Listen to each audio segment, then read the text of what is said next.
Bonjour à tous, bienvenue pour ce premier app clinique du Frog. Les gens arrivent un petit peu, donc je vous remercie d'être présents. Je vous donne un petit peu le programme de la soirée.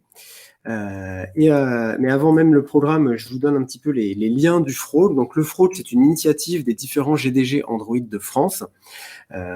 Où on se réunit pour faire des événements en ligne. Ça fait à peu près 1 an que ça dure.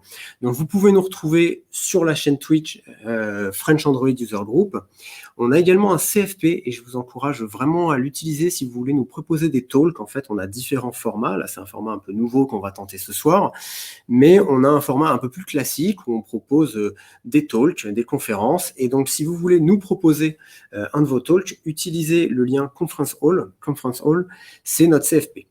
Et puis, pour retrouver tous nos événements, vous pouvez utiliser Meetup ou, plus dernièrement, la plateforme GDG. On vous remettra tous les liens dans le chat pour que vous puissiez nous retrouver très facilement. Alors, une petite présentation, présentation de la soirée. Je vais vous présenter rapidement ce concept de l'app clinique. Ensuite, on va passer en revue 4 applications. On a 4 applications candidates.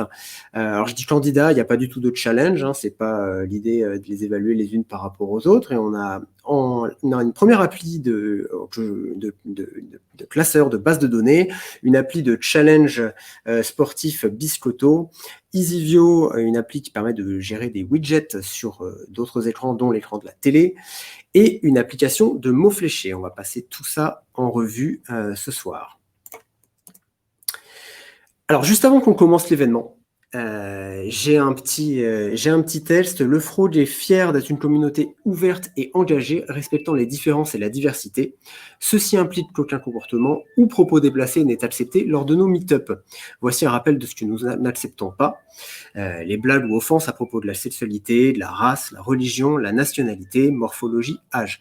On vous invite, s'il y a quoi que ce soit, si vous vous sentez offensé par quoi que ce soit, on vous invite à mettre des commentaires dans le chat. On a une équipe de modérateurs qui surveille ce qui se passe dans le chat. Donc voilà, n'hésitez vraiment pas à nous solliciter.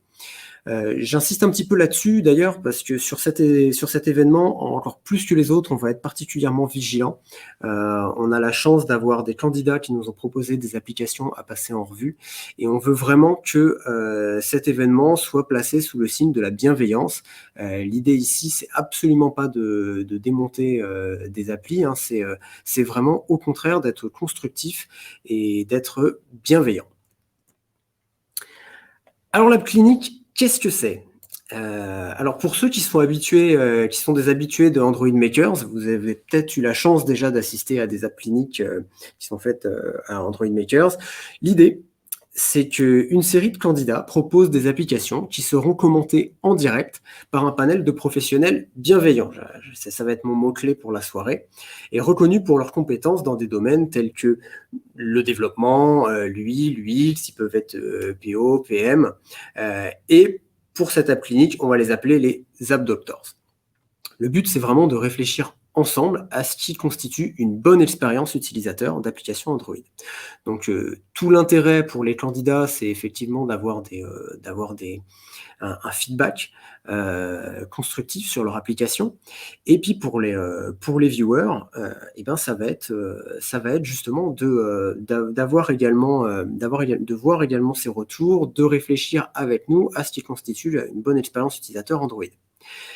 Alors, on a la chance de faire cet événement sur Twitch et on va essayer d'en profiter un petit peu. Alors, comme c'est une toute première session pour le Frog, c'est vraiment, on va se tester un petit peu là-dessus. L'idée, c'est que si ça fonctionne, si c'est un format qui vous plaît, l'idée, c'est de pouvoir en faire un format récurrent, de revenir peut-être tous les mois, tous les 2 mois avec ce genre de format. Et pour que ce soit un petit peu interactif, comme je disais, on a la chance d'être sur Twitch, vous avez la possibilité de poster des messages dans le chat. Si vous avez des remarques qui sont justement pertinentes, on va essayer de les relayer sous forme de bannière et on essaiera peut-être d'interagir avec ces remarques, de dire tiens, dans le chat on nous signale qu'il y a telle chose, qu'est-ce que vous en pensez, voilà, peut-être d'interpeller les app doctors ou même les candidats qui seront présents lorsqu'on review leur app sur ces commentaires. Encore une fois, allez, j'insiste une dernière fois lourdement sur ce mot, on cherche vraiment des commentaires bienveillants et constructifs. Donc notre équipe de modérateurs sera particulièrement vigilante. Avant de commencer, quelques remerciements. Je vais remercier chaleureusement notre réalisateur pour ce soir, Antoine Danois. Donc, il y a son handle Twitter qui s'occupe de la réalisation. Il y a un petit challenge technique quand même. Vous allez voir, on a beaucoup de monde sur ce live. On va en plus streamer l'écran quand on teste. Donc, il y a vraiment du challenge et un grand merci à Antoine qui nous file un très gros coup de main pour la réalisation.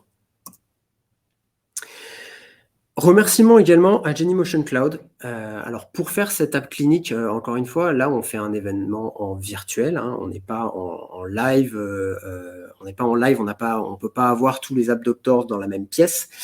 Et on va utiliser un outil qui s'appelle Genymotion Cloud, qui est un émulateur cloud sur lequel en fait tous les app doctors vont pouvoir interagir en simultané.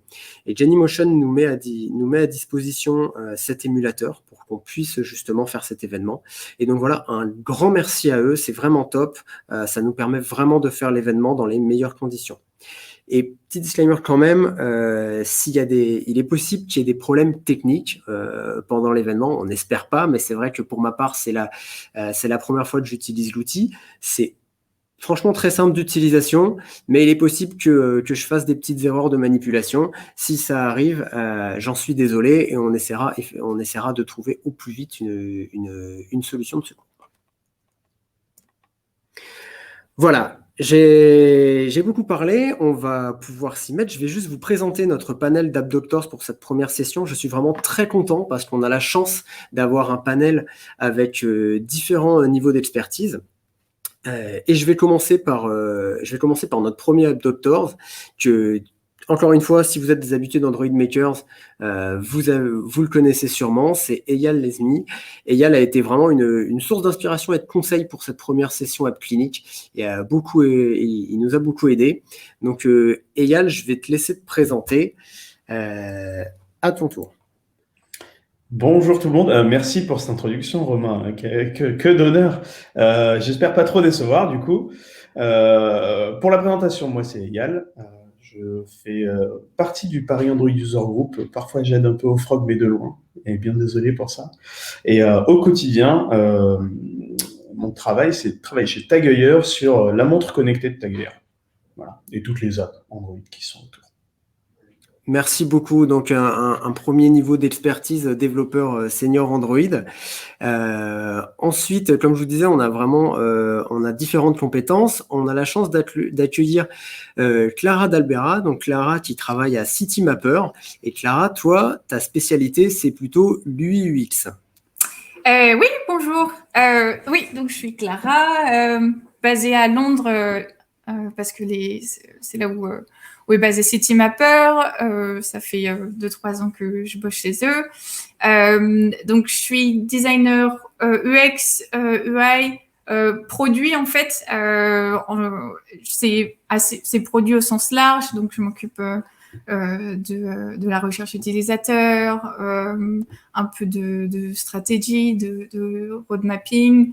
Je fais du QA aussi. Donc voilà, c'est produit un peu au sens large et j'aime bien avoir une vision assez large des produits et des applis que j'utilise. Super, merci beaucoup. Et tu as ensuite Sandra Dupré. Sandra, vous l'avez peut-être déjà vue au dernier Android Makers où elle avait fait une conférence sur les animations. Sandra, tu es développeur Android, tu travailles à Disney Streaming Services et toi, tu as une attention particulière pour tout ce qui concerne les animations et le pixel perfect. Oui, bonjour. Du coup, je m'appelle Sandra, je travaille pour Disney Streaming Services. Je suis actuellement team lead sur Disney+. Android, Android TV, Fire TV, Fire Devices, Partner Devices. Donc on est assez ouvert sur la quantité de devices sur lesquels on est obligé de tourner. Donc oui, assez attentif à la qualité sur différentes tailles d'écran surtout. Super. Et enfin, on accueille Nicolas Loquin. Nicolas, j'ai eu la chance de travailler à plusieurs reprises avec lui. Il est très connu de la communauté iOS, que ce soit à Paris ou à Nantes, mais Nicolas, il amène un niveau d'expertise plutôt PM, parce que Nicolas a l'habitude de piloter plusieurs projets, que ce soit iOS ou Android. Et Nicolas, je vais te laisser te présenter un peu plus en détail. Merci Robin. Alors moi de mon côté, je fais du mobile depuis quelques années car j'ai fondé une agence spécialisée en conception d'apps mobiles natives en 2010.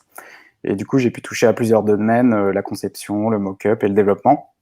Alors comme Robin le disait, j'ai une petite coloration un peu plus iOS, une implication dans la communauté avec les CocoHeads, qui est l'équivalent du Frog, on va dire. Mais voilà, mais à chaque fois que je travaillais sur une app, j'avais son pendant iOS et Android en prenant en compte les spécificités de chacune des plateformes. Et dernièrement, j'ai monté un pôle mobile pour Sophia où on développe une app pour les infirmières libérales. Et l'objectif, c'est de simplifier la vie des infirmières afin qu'elles puissent se concentrer sur leur métier, à savoir soigner les gens. Et j'en profite d'ailleurs à l'occasion pour dire que je recherche un freelance Android. Donc si vous êtes intéressé, n'hésitez pas à me contacter. Voilà. Super, merci beaucoup. Je vous propose que sans plus attendre, on enchaîne avec notre première application, qui va être une application de base de données no-code. On a notre premier candidat qui va nous rejoindre, donc Yann, bienvenue. Ce qu'on fait très rapidement, c'est que je vais vous lire en fait à chaque fois qu'on va démarrer, avant de parler d'une appli, je vais vous lire très rapidement la fiche Play Store. Donc classeur, concevez selon vos besoins, c'est une solution innovante pour gérer votre base de données, beaucoup plus efficace que les bases de données classiques. Créez facilement vos fiches et reliez-les. Choisissez comment afficher, calculer et valider vos données. Votre solution professionnelle est prête à l'usage. L'idée, c'est de pouvoir créer des bases de données de plein de types différents. On a la liste de courses, la généalogie, etc., qu'on va pouvoir gérer, qu'on va pouvoir créer sans avoir à faire une seule ligne de code. Sans plus attendre, on va afficher l'émulateur et Yal, je te propose de prendre la main sur l'émulateur et de démarrer la review. Fallait que ça me tombe dessus. Allez, on y va. Ce sera à tour de rôle. Ouais. Alors, première remarque, on va rester sur l'émulateur. Alors, j'ai switché de fenêtre, donc j'espère que vous gardez le contexte et que c'est pareil pour vous que chez moi. On regarde l'icône. L'icône, elle semble déjà être adaptative, ce qui est déjà une bonne chose. Alors, c'est quelque chose qui est plutôt standard maintenant sur Android. Du coup, c'est déjà un bon point. Je précise une chose à tous mes copains App Doctor, intervenez. Intervenez si vous avez des choses à dire, c'est avec grand plaisir. Et je ne vous vois pas, donc si vous faites des signes, il faudra parler. Du coup, je vais ouvrir l'application, moi utilisateur.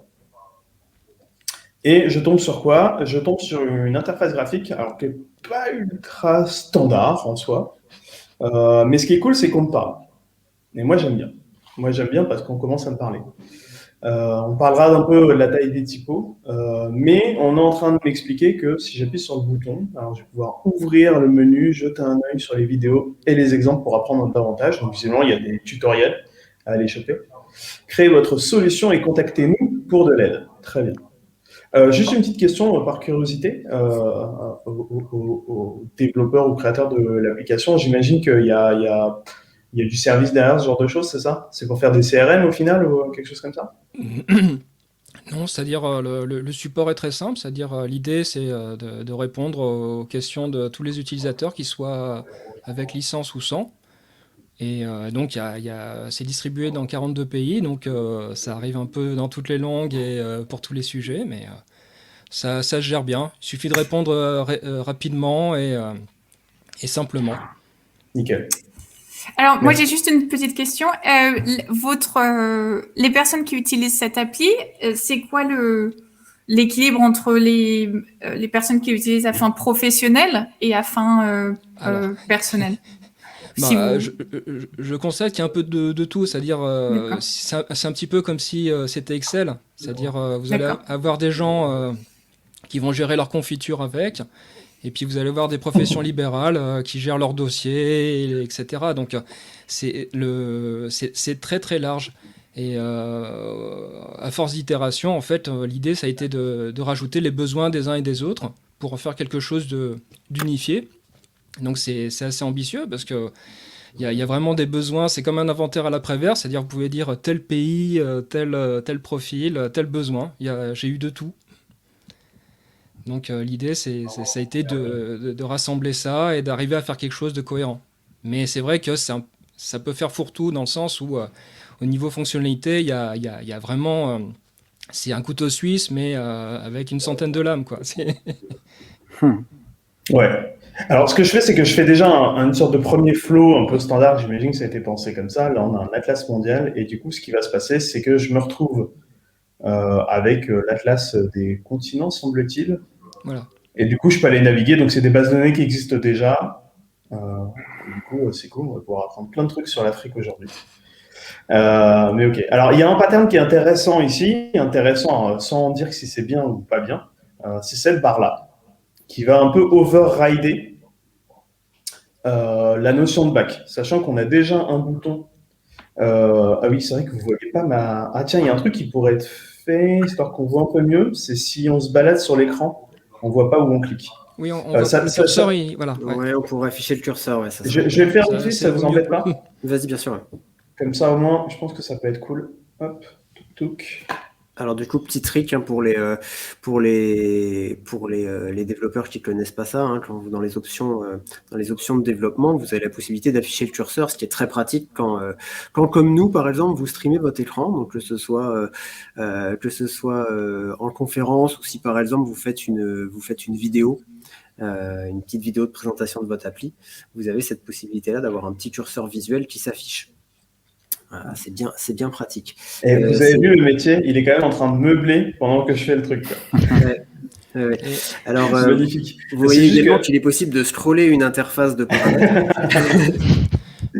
J'ajouterais que vous pouvez brancher une souris Bluetooth, ça permet aussi de montrer le curseur tout le temps, c'est-à-dire pas juste au moment où vous appuyez sur un bouton, mais aussi dire voilà, je suis en train de me déplacer. Voilà, placement du curseur. Ouais, et du coup, non, pas du tout, c'est pas ça qu'on veut. C'est juste tracer. Non, celui-là, celui-ci.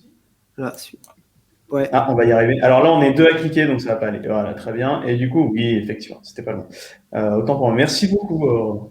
Voilà. Du coup, on y retourne. On est sur notre classeur et on se retrouve avec cette barre-là qui est intéressante. En tout cas, c'est un parti pris qui remplace le bac. C'est un élément design aujourd'hui. Moi, je suis un peu dubitatif, savoir est-ce que ça vaut vraiment le coup. Alors, je ne sais pas si c'est dans votre identité. J'ai cru comprendre qu'il n'y avait pas forcément de site web derrière. Donc, il y a aujourd'hui les identités. Ah, ok. Mais alors... Il y en a un et la barre peut être retirée. Et en fait, l'idée, c'est que au niveau des mouvements du doigt, vous pouvez swiper pour revenir en arrière, enfin aller sur la page de gauche, mais vous pouvez aussi taper directement sur ce bouton-là. Et donc, c'est une façon de revenir rapidement, de valider une page et de revenir rapidement. Alors, l'idée, là, on va essayer peut-être de ne pas donner justement trop d'indications dès le début et de poser trop de questions. L'idée, c'est vraiment d'essayer de se mettre dans la peau de l'utilisateur qui découvre l'application et qui n'a pas plus de billes que ça. À propos de ce back button sur le côté, il est vraiment tout petit. Du coup, ce rebord, il est tout petit. Et moi, par exemple, j'ai essayé ça sur un téléphone où j'ai une coque un peu épaisse. Et c'est quasi impossible d'appuyer sur le back. J'avais le doigt tout tordu. Donc, je suis pas sûre qu'il soit très, très utile. Le swipe est une super idée. C'est top parce que ça donne vraiment la sensation d'être dans un vrai classeur où on peut changer. Par contre, le back button, on le voit, mais il est un peu difficile à atteindre avec le doigt. Okay. Et quand on parle de transition d'écran en écran, il y a un truc qui est intéressant. C'est que là, on voit que quand on clique sur un classeur, on a une petite animation. Par contre, quand on revient en arrière, on n'a pas d'animation. Et ça, c'est dommage parce que ça manque un peu de cohérence. Je ne sais pas si c'est un choix. Si c'est un choix, ok, il n'y a pas de souci. Mais naturellement, j'aurais tendance à dire, si ça swipe d'un côté, pourquoi pas, ça swiperait de l'autre. Oui. Après, techniquement, il y a une limitation. C'est-à-dire, il faudrait recalculer sans la dernière page, donc ça prend plus de temps. Et d'un autre côté, quelqu'un qui revient, il cherche pas forcément. Enfin, dit autrement, si vous revenez de 3 pages en arrière, vous n'avez pas envie forcément de voir l'animation. Par contre, si vous validez une action en disant je veux voir l'affiche qui m'intéresse, etc., là, vous pouvez la voir une fois. Voilà, ça peut aussi s'expliquer. Si c'est un choix. Non, mais tout s'explique. Après, est-ce que c'est un choix ou est-ce que c'est du hasard? Du coup, j'ai autre chose lié à ça. Sur le côté droit de l'écran, du coup, il y a une ombre tout le tour de la page. Et celle sur le côté droit, Pardon, ici. oui, voilà, elle me donne un peu la sensation que c'est une page qui est décalée sur la page, alors que s'il n'y avait pas cette ombre sur la droite, ça ferait vraiment une ouverture vers la page suivante, qui me donne envie de swiper pour voir la suite sur le côté. Alors, si on s'intéresse à ça, on pourrait dire que le fond bleu, c'est un peu comme un carton qui couvre l'ensemble, qui couvre les pages, les feuilles. Et donc, ce qui pourrait justifier, c'est dire l'ombrage que je vois sur tous les bords, pourquoi je ne l'aurais pas sur le bord droit.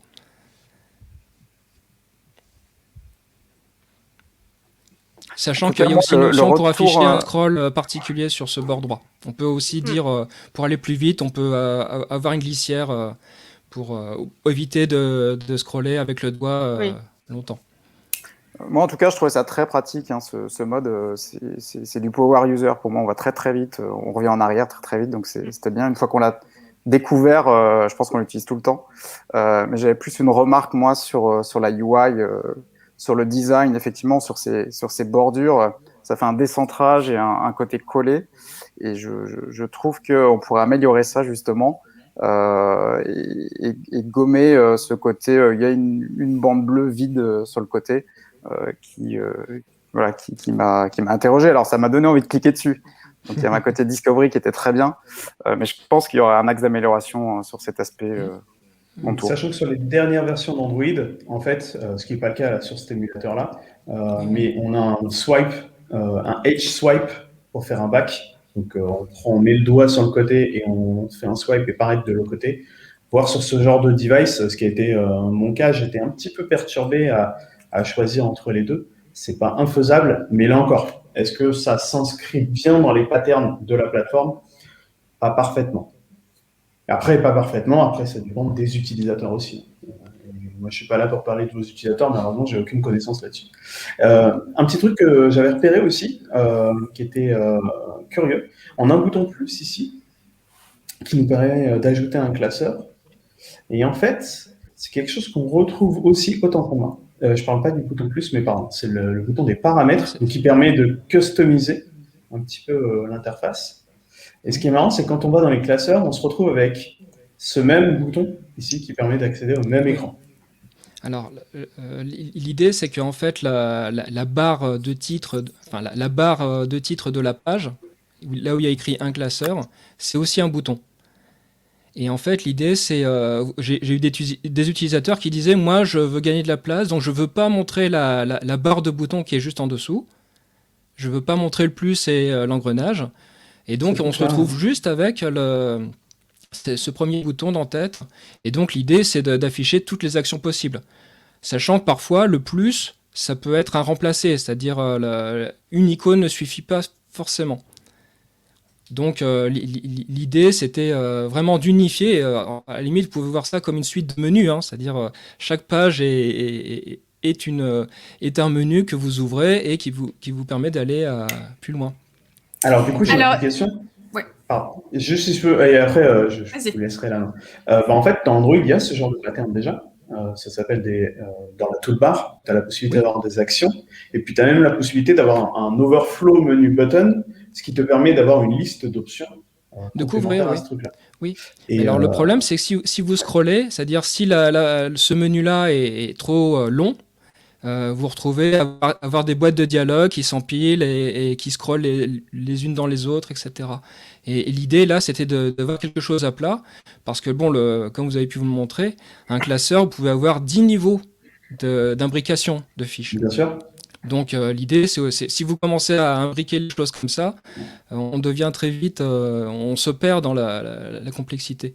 Donc là, l'idée, c'est de dire, bon, le menu, c'est une autre page, qui permet de voir des choses, qui permet de sélectionner des actions, et voilà. Donc c'est unifié.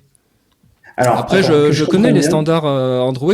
Après, ils changent. C'est-à-dire, il y a 2 ans, si c'était pas sur fond uni et écrit en blanc, on n'était pas dans les normes. Donc maintenant, ils ont changé. Et puis, peut-être un jour, ils vont dire les boutons, ils sont au coin arrondi. Donc, l'idée aussi, c'est d'avoir quelque chose d'un peu plus neutre, sachant que le principe était de montrer d'abord les données. Vous voyez, les données de l'utilisateur, elles sont en gras, elles sont très visibles. Après, l'intitulé des champs, etc., c'est un peu plus un détail. On les voit, mais c'est pas ce qui intéresse le plus l'utilisateur, normalement. Alors, on va laisser les adopteurs poursuivre un peu l'exploration parce qu'il va nous rester 5 petites minutes. J'en profite pour dire au chat que n'hésitez pas à faire des remarques directement dans le chat Twitch. On peut relayer vos remarques sous forme de bannière directement là sur le live. Et petite précision également, petite précision technique, effectivement, on n'est pas sur un émulateur Android 11, on est sur un émulateur Android 8. Donc c'est aussi donc pour cette raison, si vous n'aurez pas forcément l'affichage le plus récent qui soit. Voilà, ce sera pareil pour l'ensemble des applis qu'on va tester. On va rester sur le même émulateur. Voilà, je vous laisse continuer la review. Il y a Clara ou Sandra qui voulait dire quelque chose. Je vous laisse. Oui, alors juste une petite remarque en fait sur la navigation. En fait, je pense que le chevron à côté de continent qu'on voit, si on clique dessus, on a une liste d'actions en fait. Oui. Alors que si on clique sur les chevrons en dessous, sur par exemple Afrique du Sud, etc., c'est la navigation au sein de l'application. En fait, moi, ça m'a mis beaucoup de temps à comprendre que en fait, ces 2 chevrons, ils ont des fonctions différentes pour moi en tant qu'utilisateur. Il y en a un qui est une action et l'autre qui est je tourne la page. Et je. Oui. Après, vous avez aussi si vous cliquez sur pays, c'est-à-dire vous avez aussi des pages menus qui correspondent à ce que vous avez sélectionné. Donc en fait, l'idée c'est d'afficher des informations contextuelles. Tout à fait. Et en fait, dans ce cas-là, probablement je changerai l'icône ici, l'icône à côté de pays et l'icône à côté de continent pour avoir une icône d'action plutôt qu'une icône de navigation. Juste au moins faire une différence entre les deux. Alors, c'est ce que... vous feriez... Qu'est-ce que vous appelez une icône d'action? C'est-à-dire, c'est les 3 petits traits pour ouvrir le... Enfin, c'est le symbole pour un menu, c'est ça? Oui, ou c'est... Enfin, je sais pas de... En fait, pour moi, ce qui serait le plus important, c'est d'avoir une différenciation entre navigation, je tourne la page, et navigation, je vais dans le menu d'action. Après, l'icône en elle-même, c'est pas si important que ça. Évidemment, c'est le plus informatif, le mieux, mais je pense que pour moi, c'est la différenciation qui est le plus importante. Et même en termes de mise en avant de contenu aussi sur la page, il y a un truc que j'ai remarqué, c'est qu'il y a pas mal de choses qui sont quand même dans une typo très petite. Alors ça aussi, ça peut se régler. C'est-à-dire, effectivement, par défaut, on montre le plus d'informations possible. Mais après, on peut on peut zoomer, enfin, on peut régler la taille de la fonte ou la taille des pages. Tout est réglable. Ouais, c'est ça. Moi, pour le coup, je l'ai changé dans mon système pour essayer de voir si ça fonctionnait. Ça fonctionne. Non, mais ça marche aussi. Donc, oui. l'app le supporte bien. Et si vous avez en plus un setting qui override ce truc-là, pourquoi pas. Après, si vous allez dans les paramètres, tout est réglable. Voilà. Après, rapidement, si vous montrez la configuration d'un type de fiche, on pourra voir aussi l'intérieur, c'est-à-dire comment on peut paramétrer un classeur. Parce que là vous êtes sur classeur. Voilà. Si vous êtes sur paramètres, vous allez voir comment les gens configurent leur classeur et pas utiliser juste des exemples. Ce genre de choses. Voilà. Exemple. Okay.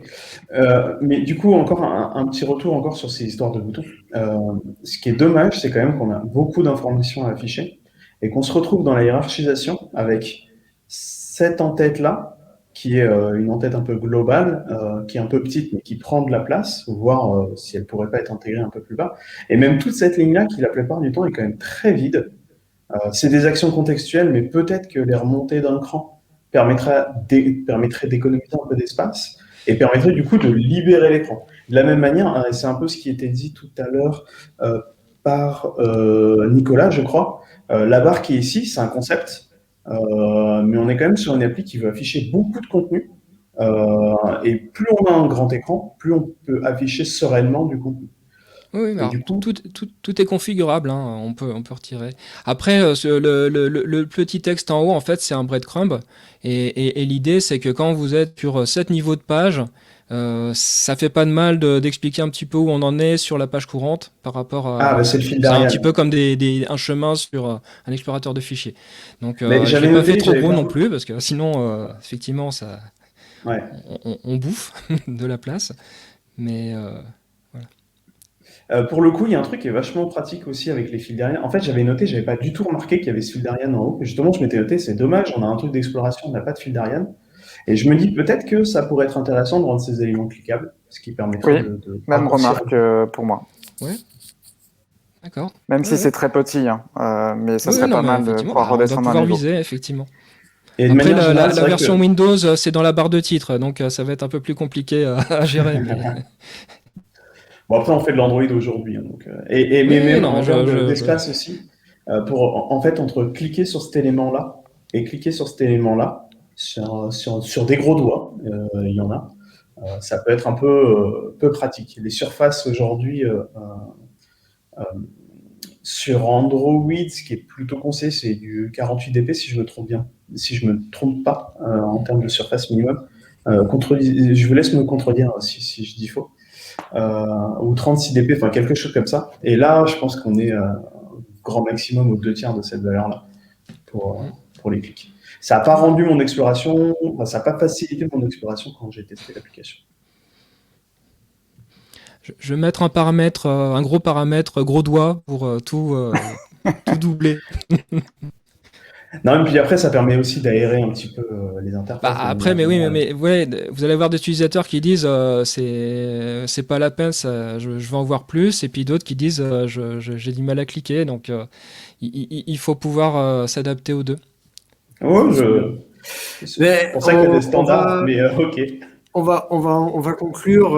On va passer à l'application suivante. Est-ce qu'il y a des choses que l'un de vous voulait ajouter? Est-ce que dans le chat, il y avait des choses à ajouter Moi, avant qu'on conclue, justement? j'ai un truc positif, mais je sais pas si on peut. Est-ce qu'on peut rotate l'écran? Oui, c'est tout l'intérêt.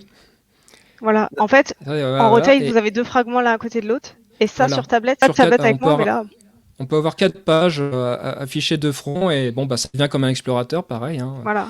Et je pense que c'est comme ça que c'est le plus cool à utiliser. Là, sur un Ouais, écran un c'est petit cool. peu plus grand, avec deux pages en landscape, et là, on peut manipuler tout son classeur de façon Tout à fait. visuellement Moi, plus j'ai un cool. Ouais. dernier point.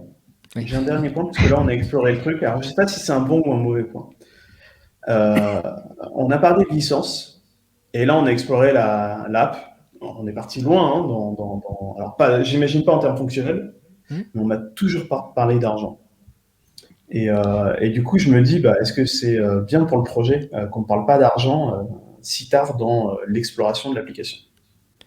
Alors, comment dire, là, en fait, l'idée, alors c'est délicat, parce que j'ai des utilisateurs, enfin, il y a de tout, c'est-à-dire, faut pas faire peur, c'est-à-dire, déjà, l'application, elle n'est pas directement payante, parce que vous pouvez pas demander aux gens de dire j'achète quelque chose, je saurais peut-être même pas l'utiliser.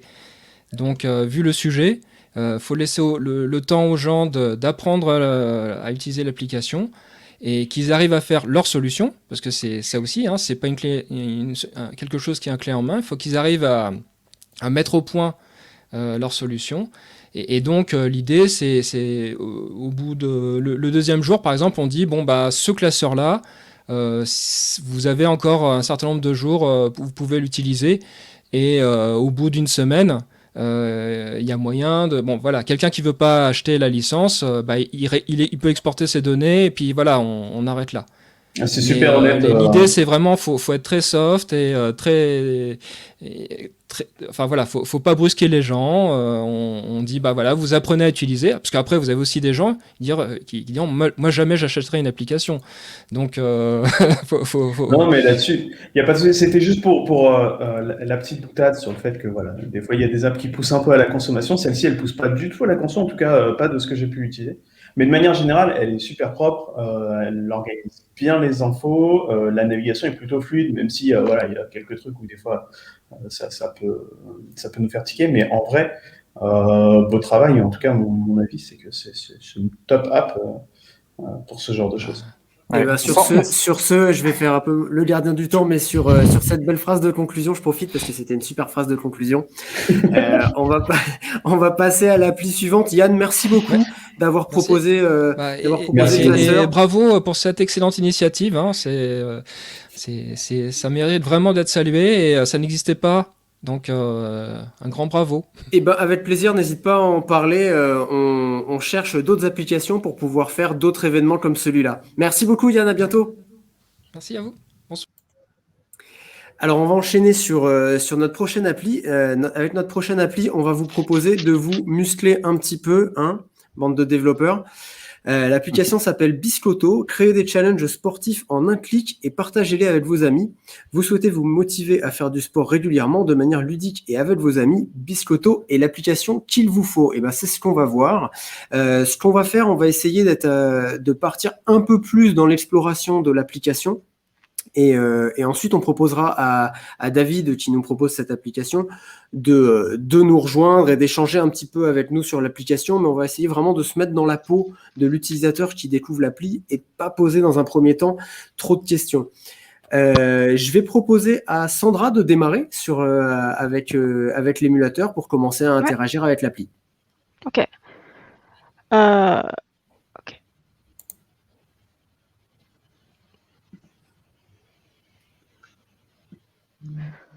Ok, déjà, niveau design, c'est assez cool. Je pense qu'on est un petit peu dans ce qui se fait en ce moment. Beaucoup. En tout cas, sur les apps, tout ce qui est fitness, tout ça, je pense que je vois régulièrement ça. C'est assez quelque chose de récurrent. Donc, c'est bien, au moins, déjà, directement, on n'est pas perdu sur... J'ai juste un sur petit tout truc avant qu'on passe à l'écran suivant. Allô? Vous Oui. m'entendez? Ouais, Oui. désolé Sandra. Juste un petit truc, et c'est dommage parce que c'est un truc qui n'arrive pas dans les écrans suivants, c'est que la status bar au-dessus, elle est grise. J'avais ça sur mon téléphone aussi. Et voilà, c'est peut-être juste un petit problème de config sur cet écran-là. Et vu que c'est un écran qu'on verra qu'une seule fois, c'était pour ça que je me permets d'intervenir, désolé. Mais ouais, juste un truc. Et c'est pas un problème qu'on a sur les autres écrans, donc c'était un petit truc à configurer. C'est bien noté. Je vais aussi noter un truc parce que comme on le voit qu'une fois, le ripple sur ce bouton, je crois que c'est pas le même sur les autres boutons, mais c'est celui-là est bien. Voilà, c'est tout. Pas sur ripple. Ok. Ouais, du coup, on arrive sur un genre de home. On peut créer un compte, je présume, via cette icône. On peut avoir un compte, tout un tas de paramètres. Et là, oui, le ripple, c'est pas le même. Pas sur ripple. Ok. Donc, on peut ajouter un challenge. On va commencer par ça. Donc ici, on peut ajouter un challenge. Alors, un petit truc, on peut faire des remarques en même temps ou oui, toujours. Le back button, le close button qui part avec le scroll, c'est quelque chose avec lequel moi j'ai un peu du mal. J'ai toujours l'impression que ça doit rester là, de pouvoir partir quand je veux. Ça, c'est top. Cette animation-là pour pouvoir choisir. Moi, j'ai beaucoup aimé aussi cette animation. Ouais, alors moi, c'était mon petit coup de cœur. Ouais, moi très aussi, réussi. j'aime vraiment beaucoup. Même la petite tooltip en dessous, hop, qui fait son petit. Ça, c'est vraiment top. Donc, on peut choisir son type d'activité. On peut ajouter. Ah non. Est-ce que ça marche? Ouais.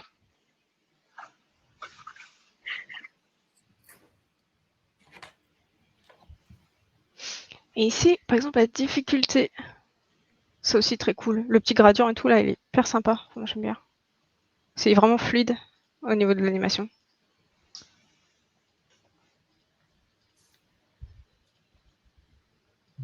Si je mets pas un nom, qu'est-ce qu'il me dit? Il me dit qu'il faut que je mette un nom.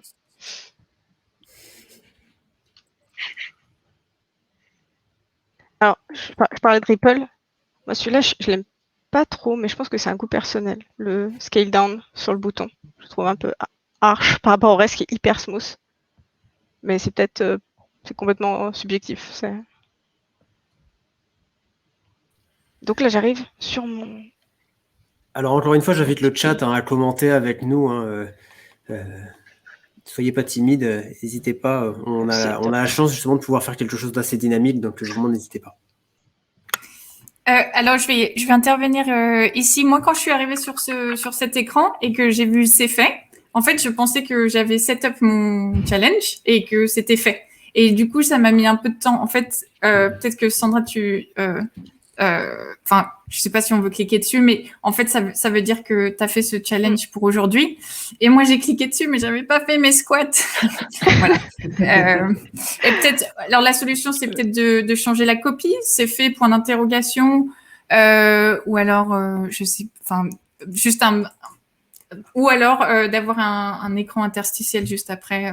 Peut-être pour la première fois que tu fais que tu remplis le challenge, tu as un écran interstitiel qui fait vous avez fait votre squat, vous êtes sûr?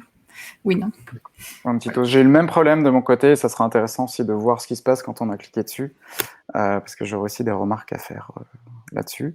Et en créant de mon côté, quand je l'ai créé, j'ai fait une petite faute dans le nom, et j'ai pas réussi à renommer ou à le modifier, parce que quand on clique sur le réglage, il y a partagé ce challenge, quitter, mais pas moyen de le renommer.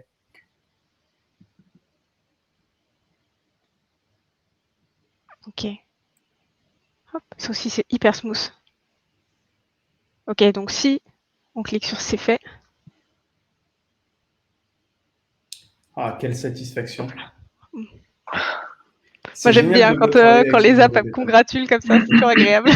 Ouais, c'est ça, c'est la petite piqûre de dopamine là. C'est vraiment cool.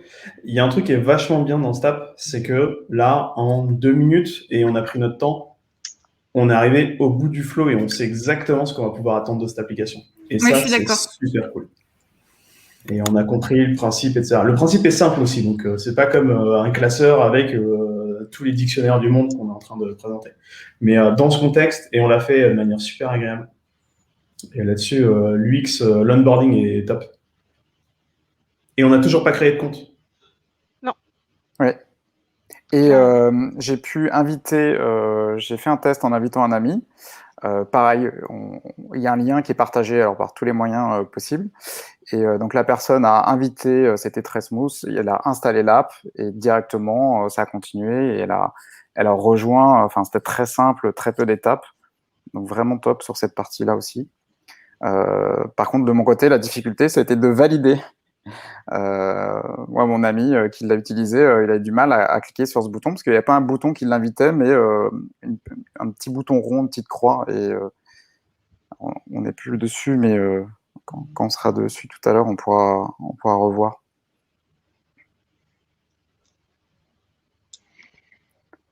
Du coup, si on était dans les paramètres, j'ai peut-être un petit truc, une petite question. Si on peut aller dans les paramètres, s'il te plaît. Ouais, top. Il y a une entrée ici qui s'appelle Newsletter.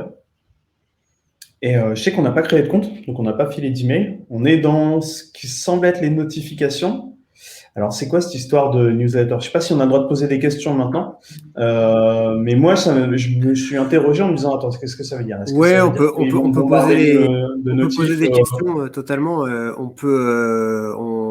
On commence à avoir des commentaires un petit peu dans le chat aussi, hein, qui proposent des bulles d'infos pour expliquer ce qu'il faut mettre dans les champs. Peut-être qu'il faudrait un peu plus, voilà, est-ce qu'il faudrait mettre un peu plus d'infos sur justement ce qu'il faut mettre dans ces champs-là, quelques hints, ou des placeholders, des choses comme ça. Effectivement, David nous a rejoint. David, mais merci, bravo pour la Bonjour, merci. Et tu vas pouvoir, du coup, là, les adopteurs, vous pouvez commencer à interagir, hein, n'hésitez pas. Yes. Du coup, ma petite question, newsletter, quand je vois ça dans les notifs, je me dis soit ils ont déjà mon email, ce qui est a priori pas le cas, parce qu'une newsletter, j'ai l'impression que je vais la recevoir dans mes emails. Ou alors, on va me bombarder de notifs juste pour qu'ils me racontent leur vie. Et du coup, petite appréhension, sachant qu'elle est précochée par défaut. Ouais, effectivement, peut-être que le wording n'est pas top, mais en gros, en fait, on a deux types de notifications. Une notification un peu in-app, en tout cas, les notifications sont créées directement dans l'app. C'est pour justement pouvoir avoir sa notification au cas où on n'a pas fait son challenge dans la journée ou pas tous ses challenges dans la journée. Et en fait, newsletter, c'est pour recevoir les notifications push qu'on enverrait à tout le monde. Et peut-être que le wording est mal choisi, du coup, en gros, c'est recevoir l'ensemble des notifications qu'on peut être susceptible de choisir, de push notification. Mais donc, c'est pas par rapport à l'email, c'est vraiment des push notifications aussi. Et du coup, il y a un truc qui pourrait être intéressant, c'est d'indiquer quel peut être l'objectif de ces notifications et potentiellement leur fréquence. Ouais, d'accord. C'est intéressant. Parce que ça rassure, en fait. Si tu me dis ce que tu vas m'envoyer et plutôt à quelle fréquence et que tu t'engages à pas en faire plus une par semaine ou une par mois si c'est de la com, peut-être une par mois, ça suffit. Et encore. Voilà, c'est là ça va m'intéresser. Sinon, je me dis c'est un petit peu invasif. Ils sont en train de rentrer dans ma vie et m'envoyer des trucs. J'ai déjà trop de notifs de choses importantes. Est-ce que j'ai besoin de ce truc-là, sachant que j'ai déjà ma notif journalière qui tous les jours va me faire ramener sur l'application. Donc il y a quand même, tu vois, un flow utilisateur. Il y a une routine qui se crée déjà naturellement avec ce truc-là. Donc peut-être que plutôt qu'une newsletter, un petit encart qui apparaît dans mon flow standard de le c'est fait, tu vois, la page d'achievement, peut-être ça pourrait être une alternative intéressante. Je ne sais pas exactement ce que vous envoyez, mais voilà, c'est mes petits feedbacks. En tout cas, moi, quand j'ai vu ça, j'ai eu une petite crainte, un petit stress. Ok. Je pense qu'on peut ajouter un sous-titre peut-être et mieux expliquer ce que ça veut dire en fait. Oui, bonne idée. Moi, j'ai une petite. J'aimerais revenir un tout petit peu en arrière. Une fois que tu as créé un challenge, donc j'ajoute un challenge, créer un challenge, nom du challenge, allez, squat. Hop. 10 squats, parce que je commence. Durée en jour. Hop. Clara. Alors, première réflexion, c'est que là, on va faire Sandra parce qu'en fait, on est sur la même appli. Si j'ai déjà rempli mon nom une fois, vraisemblablement, je m'attends à ce qu'il soit au moins pré-rempli. Et encore plus si je me suis connectée, si j'ai un compte, j'aimerais bien qu'il soit pré-rempli. Je comprends que il y a des noms différents pour chaque challenge. Peut-être qu'on peut on peut pré-remplir et avoir une petite icône éditer le nom, mais j'aimerais bien que ce soit pré-rempli. Donc je crée un challenge. Et alors là, en bas, en fait, ça m'a un peu dérouté ce dernier élément. Sandra se prépare pour son premier jour. J'ai beaucoup aimé l'effort de rédaction sur toute l'appli. Je trouve que la copie, elle est top. Et j'aime bien se prépare pour son premier jour. Par contre, je trouve que dans ce contexte-là, en fait, j'ai pas tout à fait compris quelle était l'action pour moi. Je savais pas si l'appli était en train de process mon challenge, si je pouvais le faire maintenant. Et la croix à gauche, ça ressemble énormément à un bouton. D'ailleurs, c'est un bouton à droite quand c'est en noir. Sur invite tes amis à rejoindre le challenge. Donc j'aime bien le statut qui me donne du feedback. Vous n'avez pas rempli votre challenge aujourd'hui, mais en termes de UI, je trouve ça un peu déroutant. Ça a l'air cliquable. J'ai l'impression que je peux cliquer sur la croix, etc. Donc peut-être que je chercherai d'autres façons de traduire ce statut du challenge. Ok. Et un autre petit point, j'ai partagé mon challenge avec un ami. Il a rejoint, il a fait ses squats et en fait, j'ai pas eu d'infos quand il a dit c'est fait pour aujourd'hui. Alors peut-être que c'est sur ta roadmap dans le futur, mais moi, ce qui me manque dans cette appli, c'est le côté social. Donc j'ai bien aimé qu'on me bassine pas avec connecte-toi avec Snapchat, Facebook, machin. Je trouve ça super spammé dans plein d'applis. Donc j'ai bien aimé que peut-être que pas forcément à l'onboarding, mais à un moment donné, j'aimerais bien avoir soit invité via des réseaux sociaux mes amis sans forcément plus facilement avoir des des listes de gens qui seraient présélectionnés par l'appli, par exemple. Mais aussi, quand ils participent au challenge, j'aimerais bien avoir une push notification en me disant « David a fait ses squats, t'en es où toi ?» Ça D'accord. m'aiderait beaucoup. Le truc, c'est qu'on s'est dit, s'il y a 10 personnes dans un challenge, ça ferait recevoir beaucoup de push notifications par challenge. Enfin, voilà, il y avait un peu cette idée de pas trop spammer les gens. Peut-être que la push notification est pas la réponse, mais au moins d'avoir sur la page challenge, si on a assez de gens, une leaderboard, mais au moins même si c'est moi qui vais chercher l'info, au moins qu'on ait l'info de qui a rempli son objectif et on en est où. Parce que moi, ce que j'aime bien...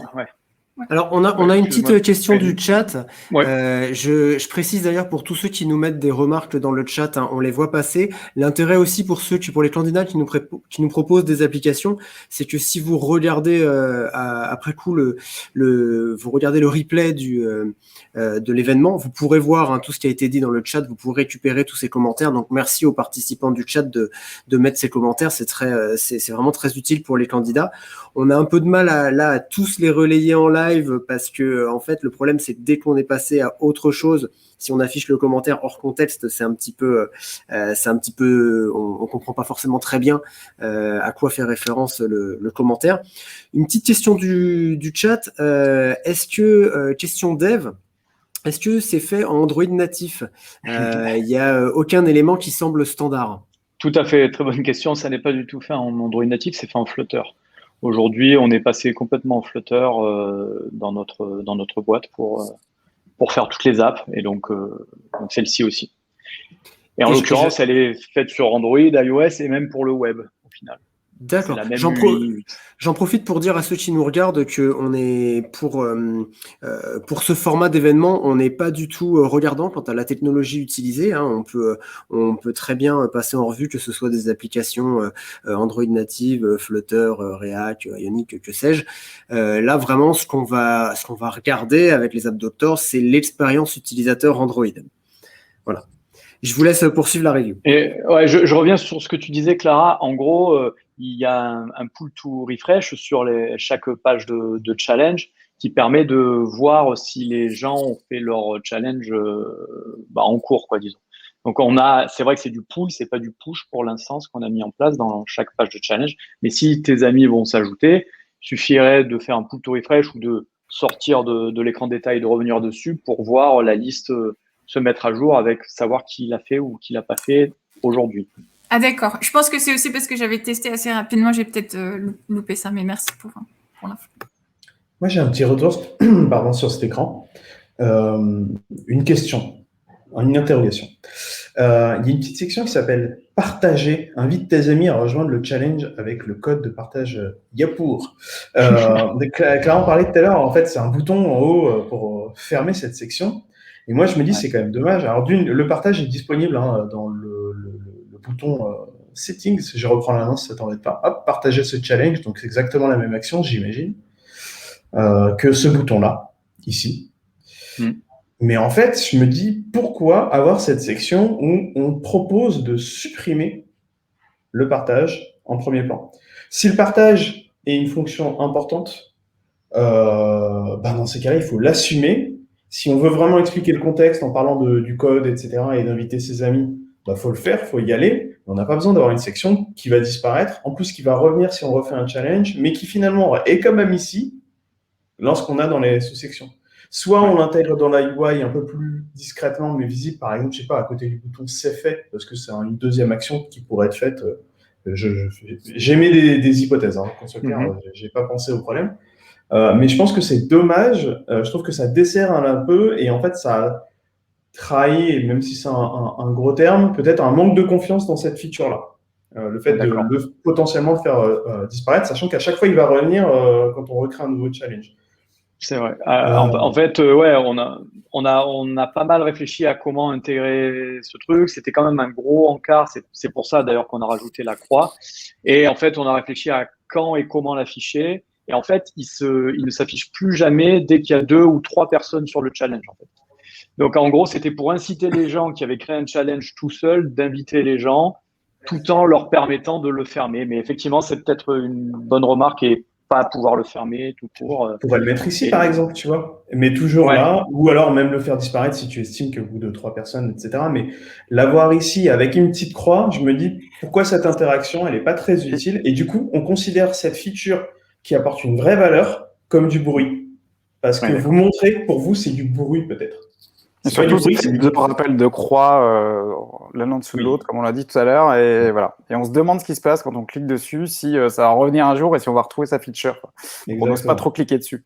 Ça met un peu de D'accord. l'incertitude. Ouais, On clairement. va conclure sur cette application. Est-ce qu'il y a J'avais des, juste est-ce qu'il y un a- petit est-ce qu'il y point, a des... Robin. Oui, bien sûr, vas-y, justement, très je demandais rapide. s'il y a des choses à ajouter. Ouais, moi juste David, quand on est arrivé sur cet écran, je trouve qu'il y avait beaucoup de choses, donc j'ai eu envie de cliquer partout. Donc il y avait cet effet petite croix.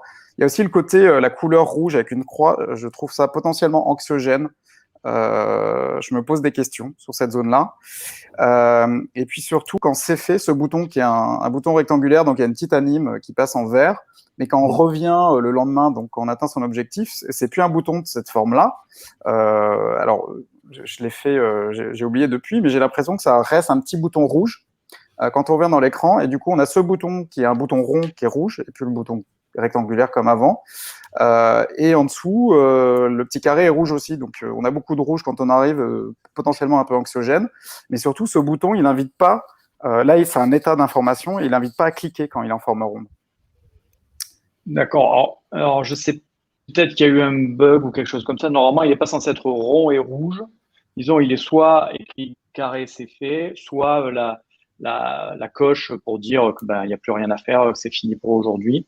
D'accord. Mais je note bien le côté anxiogène du rouge et des croix qui sont peut-être un peu trop, puis pas très parlantes du coup. Potentiellement, en tout cas. Est-ce que j'ai le droit de rajouter un dernier truc, Robin? Allez. Tu as le droit d'ajouter. Je ne sais pas si Clara et Sandra auront aussi une dernière chose à ajouter. On essaye. Si vous pouvez essayer de faire tenir ça en 1-2 minutes, ce serait parfait. Moi, ce qui m'embête dans cet écran, c'est ce truc-là. Je trouve qu'il y a beaucoup d'espace vide. Il y a plein de designs vraiment bien faits. La UI est cool, originale, et claire et facile. En même temps, il n'y a pas beaucoup d'écran dans l'app, donc c'est bien, tu vois, c'est du bon travail. Mais ce truc-là, en fait, c'est dommage. Il pourrait, par exemple, ces deux éléments pourraient être alignés, on pourrait économiser de l'espace, faire peut-être aérer un peu plus. Là, en fait, on a un peu un effet colonne. En plus, l'alignement est pas parfait. C'est-à-dire que ici, ils sont plutôt alignés ensemble, sauf que les textes à côté n'ont pas le même margin, etc. Je pense qu'il y aurait un peu de refinement à faire et peut-être de la réorganisation pour mettre un peu plus de cohérence dans cette partie-là de l'écran. L'autre, elle est claire, visible, utilisable très facilement. C'est le seul truc qui m'a un peu chatouillé l'esprit une fois qu'on était arrivé sur ce truc-là. Est-ce que Clara ou Sandra, vous voulez ajouter quelque chose? C'est bon. C'est bon? Eh ben, David, merci beaucoup pour cette belle application. Merci de l'avoir proposé pour cette première appli Nick du Frog. Et Merci on à te souhaite vous. une très bonne continuation là-dessus. Puis qui sait, si on est toujours là d'ici 1 an ou 2, si tu as fait des évolutions que tu as envie de nous proposer, n'hésite pas. Avec plaisir. Merci beaucoup et merci d'avoir jugé cette appli. Merci. Allez, on va enchaîner sur notre prochaine application. Notre prochaine application, c'est EasyView.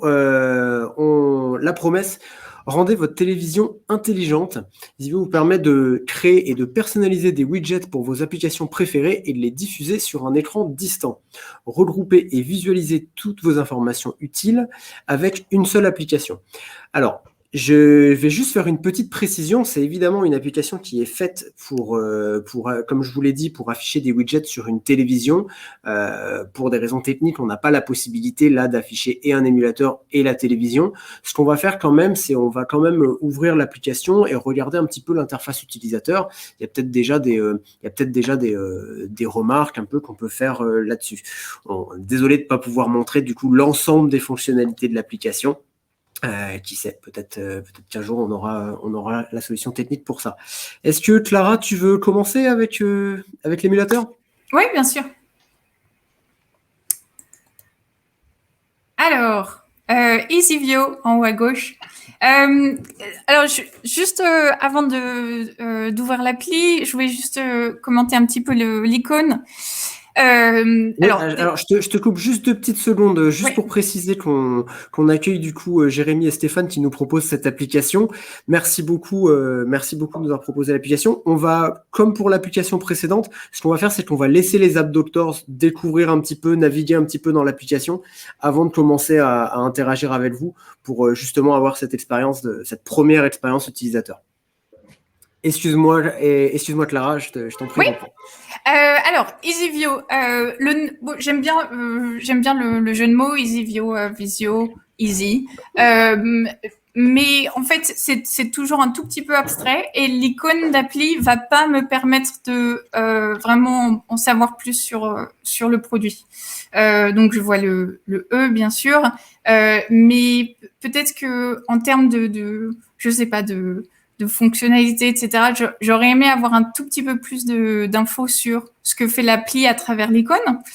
Et puis, juste en termes de design, le rectangle dans le rectangle, je trouve ça un tout petit peu dommage. Il y a peut-être des trucs un peu plus fluides à faire sur cette icône. Typiquement, il y a les Adaptive Icons sur Android. C'est quelque chose qui est fait, on peut le voir sur les icônes qui sont à côté, sans vouloir faire de comparaison, qu'on soit clair. C'est juste une petite feature à débloquer. Ça s'appelle Adaptive Icons sur Android. Et Biscotto le fait alors qu'ils sont en Flutter.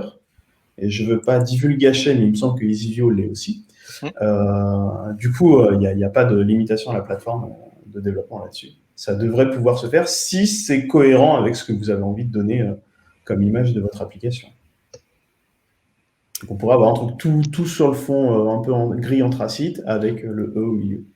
En fait, c'est pour symboliser la télé en blanc et avec les widgets à l'intérieur. Mais du coup, c'est pas parlant à tout le monde. C'est le problème des icônes. Mais il faut une antenne.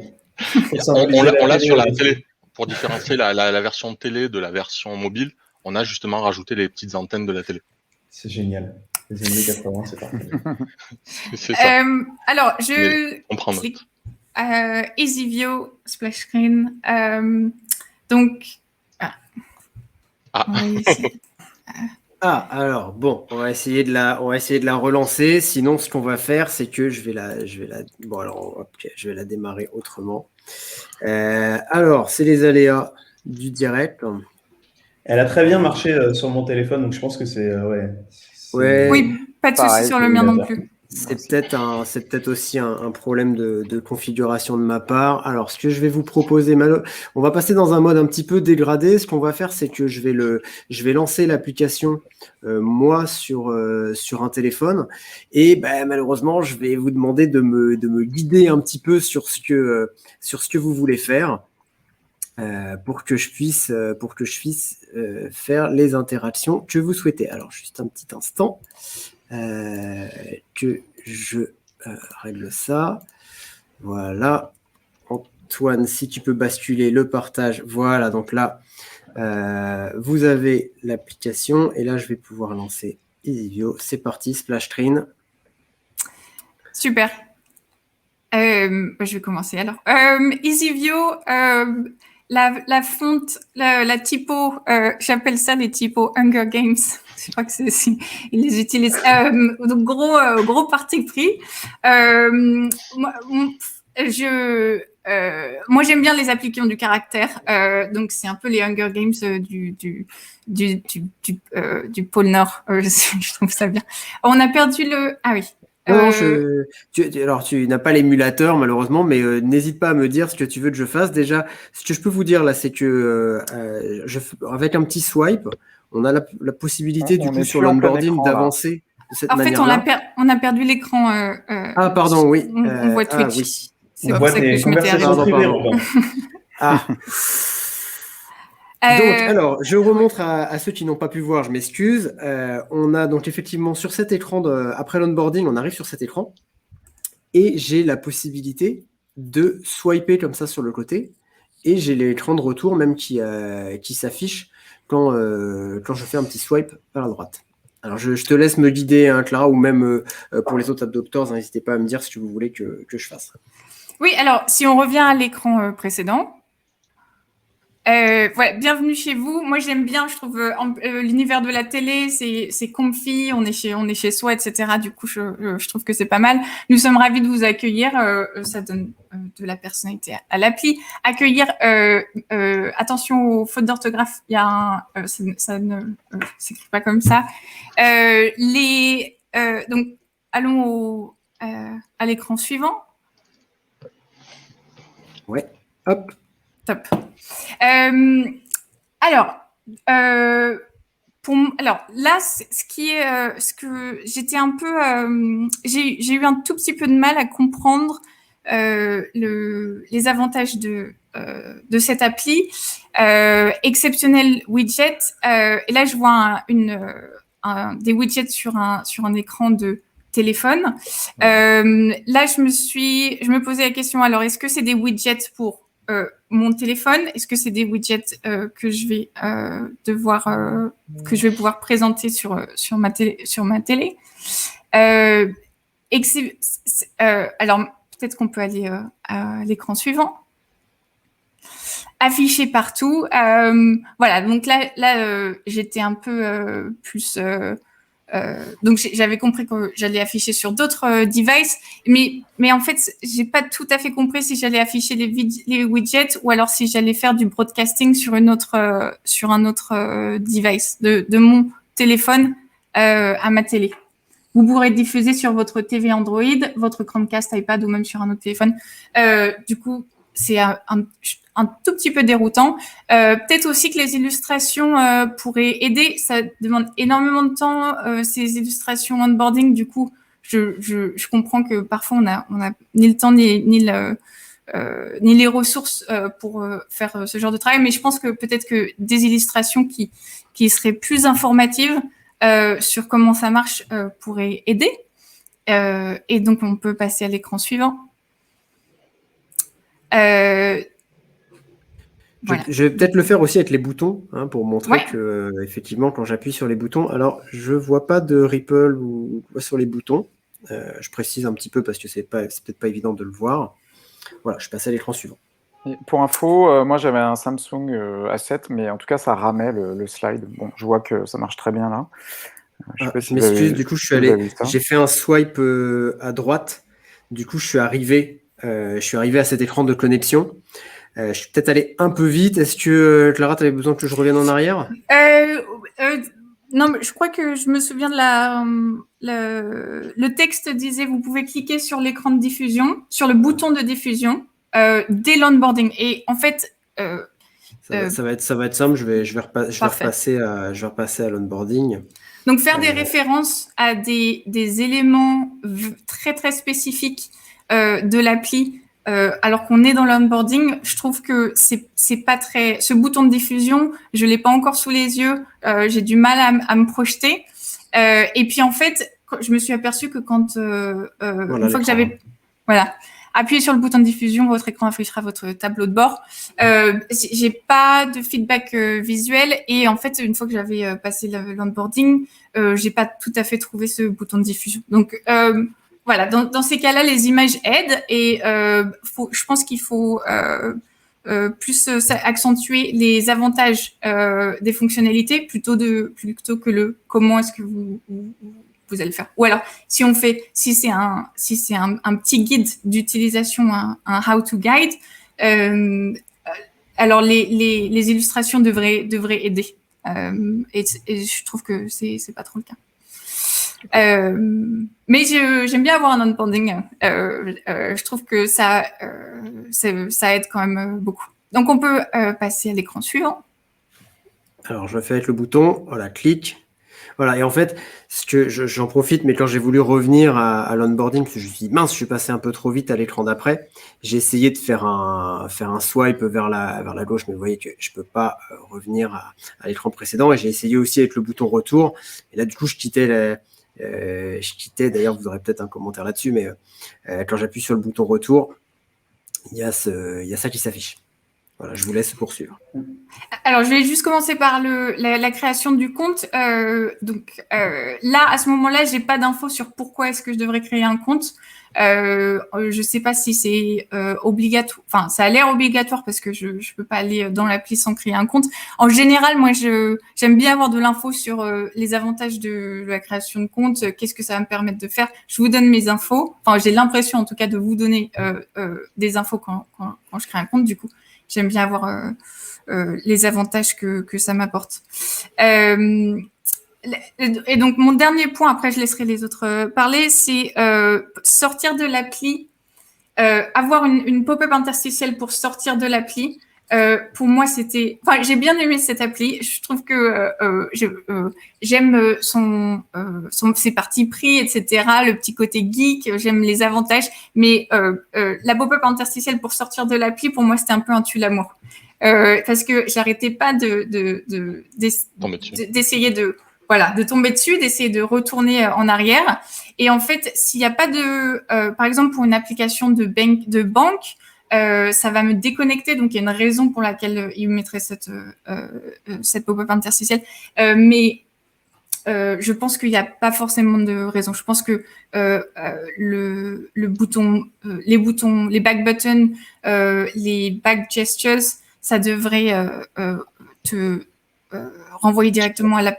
D'ailleurs, il me semble que dans les guidelines, c'est une mauvaise pratique. Puis si on compare avec la concurrence, avec iOS, effectivement, il n'y a pas ce genre de choses, vu que dès qu'on va appuyer sur Home, on va avoir la Home d'afficher. Et si on parle des comportements de plateforme aussi, il y a le bouton Home que tu as ici. Si tu cliques dessus, ça ne quittera pas l'application, ça va la faire disparaître au profit du launcher d'application. Donc, dans ce genre de flow, de toute façon, et c'est le cas, en fait, il y a même les apps bancaires pour ne pas bloquer un clic sur le bouton Home. Donc, il y a des flows de sortie d'application qui existent, qui n'afficheront pas ce pop-up de confirmation, sachant qu'en plus, si l'utilisateur clique sur Back, c'est qu'il veut sortir de l'application. Du coup, il faut le laisser sortir de l'application et puis charge à lui de revenir au mieux. Mais il ne faut pas bloquer. Enfin, je dirais que dans ce genre de cas, il n'y a aucune raison de maintenir l'utilisateur dans l'application. Et oui, effectivement aussi sur l'aspect le login au démarrage, enfin du moins l'inscription avec un peu d'intimité qu'on cède à un service qu'on ne connaît pas encore, ça peut être bloquant et ça peut ramener beaucoup de friction dans l'usage de l'application. Et du coup, on peut perdre beaucoup d'utilisateurs à ce niveau-là. Et du coup, je me permets, vu que du coup je teste l'appli en même temps, je me permets un petit commentaire. Est-ce que là, le choix de mettre... donc on a passé l'onboarding, c'est la première fois que je lance l'application, et j'arrive sur l'écran de connexion et pas l'écran d'inscription. Peut-être que pour la plupart des... Enfin, en fait, peut-être que sur la première expérience utilisateur, c'est peut-être plus toi, Clara, qui pourra répondre à ça, mais c'est peut-être bien de penser à ceux qui justement découvrent l'appli, c'est la première fois, et de les faire arriver sur l'écran d'inscription plutôt que sur l'écran de connexion. Oui, en général, c'est ce que les gens font. Et l'action secondaire, c'est connexion plutôt qu'inscription. À moins qu'il y ait des bonnes raisons de se déconnecter et se reconnecter assez fréquemment, mais je ne pense pas que ce soit le cas ici. Non, par contre, le fait qu'il y ait les boutons de connexion Gmail, Facebook, Apple, justement, ce qui fait que les gens peuvent se connecter, ça fait une inscription de manière automatique en utilisant les social features, en fait. C'est pour ça en fait, qu'on est resté sur l'écran de connexion, parce qu'on voulait que les utilisateurs utilisent ces social features plus que de s'inscrire en partageant leur login et leurs emails. Mais, maintenant, quel est l'intérêt pour l'utilisateur aujourd'hui? La facilité, en fait. Plutôt que d'avoir à remplir un formulaire, il clique sur le bouton, c'est lié à son compte. Je vais reformuler ma question. Excuse-moi, Jérémy. Je t'en prie. Quel est l'intérêt pour l'utilisateur qui vient d'ouvrir EasyView de s'inscrire à votre service via son email? Est-ce que l'app en elle-même ne devrait pas commencer à prouver sa valeur avant de céder une part de sa privacy, tu vois, de son intimité? En fait, je pose la question, après c'est à vous de mettre le curseur. Ouais, on a besoin de l'email pour faire la synchronisation avec la télé. Parce que du coup, c'est pas du casting, mais effectivement, peut-être que le dire, que ça soit dans l'onboarding ou autre, d'après vos remarques, de dire on aura besoin de créer le compte afin de pouvoir lier à la télé.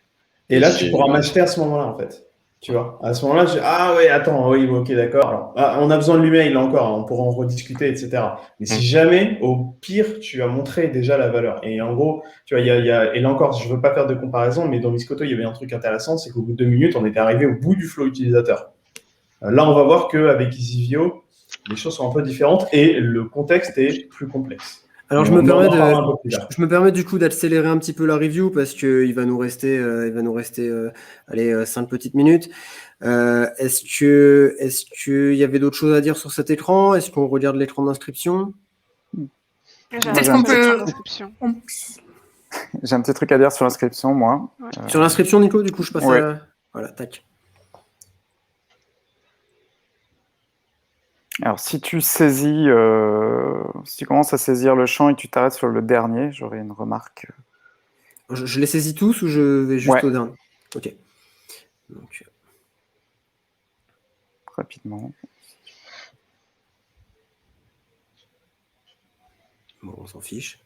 Il se passe quoi si tu cliques sur la petite flèche bleue en bas là, tout de suite? Bascule au champ suivant, ouais, par exemple. Non. Ah, pardon. Oui, je bascule bien au champ suivant. Ouais. Et donc là... Ça marche, et ça sera sur le dernier. Donc là, tu peux créer le mot de passe de ton choix.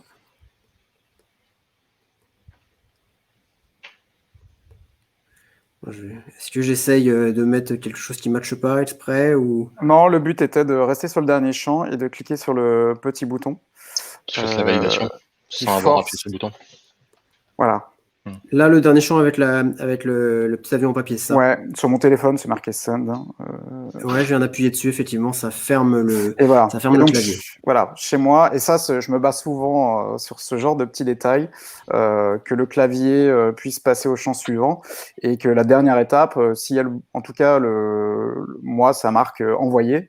Effectivement, on s'attend, quand on clique sur envoyer, que ça finisse l'écran, ça finisse l'inscription, quoi. Voilà, c'est un petit détail, mais souvent dans les apps, je trouve que ça fait la différence et ça me frustre quand c'est pas fait. Et du coup, voilà, c'est un petit truc possible à faire. Ouais, c'est pas grand-chose en plus. Non, c'est pas grand-chose, mais c'est cool. Pour le mot de passe, si tu rentres un mot de passe trop simple, le message, c'est juste le mot de passe est trop simple. Et j'étais là en mode, ok, c'est quoi les directives en fait? D'accord, ouais. Quelles sont les règles pour ce mot de passe? Par exemple, je mets 2 zéros. Alors, j'ai pas tout de suite le validateur. Est-ce que c'est quand je fais ça enregistrer peut-être?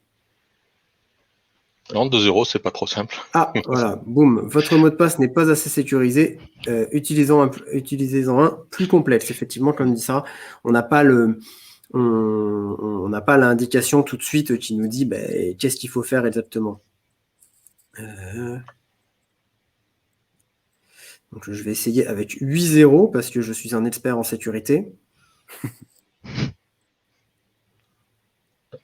C'est bon, ça. Ne faites pas ça chez vous, hein, évidemment. Alors, on est entre professionnels. Un design alternatif pour ce genre de choses, il y a certaines apps qui le font, et ça peut être très intéressant, c'est d'avoir une jauge de complexité et de sécurité en dessous du premier mot de passe, qui, pendant que l'utilisateur le tape, va évoluer pour bien lui montrer est-ce qu'il est à un niveau suffisant. Et en fait, du coup, il n'y a pas besoin de rentrer les 2 mots de passe, peut-être de se retromper, d'envoyer le truc, d'attendre que le serveur analyse, puis qu'il te refasse le retour pour que tu sois déçu parce que tu l'as pas. Non, tu peux régler le problème à la source, mettre ton algo de complexité clair à l'utilisateur et puis lui mettre un petit indicateur. Et là, tu as réglé ton problème. C'est-à-dire qu'en termes de friction, on est peut-être le plus bas possible pendant la création du mot de passe, quoi. Voilà, il n'a pas aimé. Hein. Ouais, visiblement. Après, de manière générale, le design, ça peut être considéré comme très subjectif. Vous n'avez pas forcément une petite power user. Moi, j'ai l'impression que vous avez quand même un intérêt à faire des choses un peu mainstream au vu de ce que vous avez à faire. Au vu aussi, c'est quand même une petite niche que vous avez. Avoir un design si marqué, ça vous éloigne un peu du mainstream et peut-être que des sources de design comme Material, c'est un exemple, mais il y en a d'autres, peuvent apporter un peu plus de sobriété et donc partir de cette base-là et aller customiser, ramener votre sauce après. Mais aujourd'hui, je crois que c'est toi, Jérémy, qui parlait de neomorphisme. dans ce design-là. S'il a une inspiration, c'est très bien, et si c'est votre choix, allez-y. Mais peut-être que des trucs un peu plus standards pour le mobile, que ce soit pour iOS ou Android, peuvent vous permettre d'abord d'avoir de la sobriété, de la clarté aussi dans la UI, parce qu'on peut en discuter après, pour ensuite sortir de ces trucs-là et commencer à mettre du style, commencer à mettre des trucs qui sont beaucoup plus originaux, adaptés vraiment à vos workflows. Je suis en train de meubler, hein. Ouais, merci beaucoup. Malheureusement, Il y a- je suis désolé, j'ai l'inscription qui ne passe pas. Alors j'ai On peut vérifié, essayer un Google Login ou un truc comme ça. c'est pas ma connexion. Oui. Et dans les commentaires, il y a Java7 qui dit qu'il n'a pas vu d'autofill sur le password. Ah oui. Ça pourrait être bien de le rajouter. Pertinent. Un petit commentaire sur la typo aussi, quand il y a des typos aussi si fortes, on les utilise pour les titres, etc. Après, pour les boutons, par exemple, s'enregistrer, c'est un peu... j'éviterai d'utiliser une typo forte sur ce genre d'éléments. Un truc un peu plus neutre. On l'a enlevé après dans l'appli parce qu'effectivement, les retours nous disaient que c'était plus dur à lire, en fait, comme tu disais. Alors, malheureusement, on va être un peu court en temps, donc on va pas pouvoir aller plus loin. Je suis désolé, on n'a pas pu voir l'interface une fois qu'on s'est logué. On a passé quand même pas mal de temps à passer en revue l'onboarding. De toute façon, on invite le chat à aller télécharger l'application et de regarder le contenu. Est-ce que pour les adopteurs, vous avez peut-être eu le temps de regarder un petit peu l'appli et d'aller un petit peu plus loin. Est-ce que vous vouliez ajouter des choses sur ce qu'on n'a pas pu voir? J'ai une vingtaine de points. On peut refaire une session après, pas de souci. On invitera Eyal à aller vite. C'est ça. Non, j'ai juste un truc. Et c'est dommage parce que je voulais vraiment le tester, ton truc. Et moi, j'avais un Chromecast à la maison sur ma télé face à moi. J'ai été incapable, alors qu'il y avait une promesse au 3e écran de l'onboarding. Je me souviens très bien. 2e ligne du commentaire en dessous, Chromecast. Et j'ai pas pu le faire. J'ai pas réussi, j'ai pas compris. Alors, j'ai cru comprendre que finalement, il fallait avoir une Android TV ou je sais pas, parce qu'il fallait télécharger EasyView TV, quelque chose comme ça. Je sais pas où, je sais pas comment, d'ailleurs. C'est ce qui est, tu vois, c'est des choses qui sont peu indiquées. Il y a aucun lien. Ouais, ça, c'est l'app du Play Store, mais il y a EasyView TV qui est une autre application qu'il faut installer. Le Chromecast, on me l'a vendu et j'y croyais à fond. Impossible. Et pourtant, j'ai essayé. Alors, peut-être que j'ai été un utilisateur idiot, mais comme tout utilisateur, je suis profondément stupide. Et voilà, donc ça, c'est une vraie frustration. Et après, pour le reste des retours, je te ferai un petit copier-coller et je pense que Robin transférera ce truc-là. Voilà. Pour répondre à ta question, en fait, effectivement, oui, il faut l'application sur Android. Donc, c'est les nouveaux modèles de Chromecast, effectivement, qui sont compatibles puisqu'ils sont Android TV. Effectivement, même sur le store, il faut aller dans le Play Store sur la télé. Donc, on n'a pas énormément d'utilisateurs à l'heure actuelle côté télé. On voit qu'on a pas mal de téléchargements de l'appli, mais de l'appli télé, beaucoup moins. Et effectivement, je pense que beaucoup d'utilisateurs doivent être frustrés, déjà parce que certainement, ils s'attendent qu'à avoir une seule app à installer et pas deux. Et ça, c'est un de nos gros, nos gros points d'amélioration, en fait.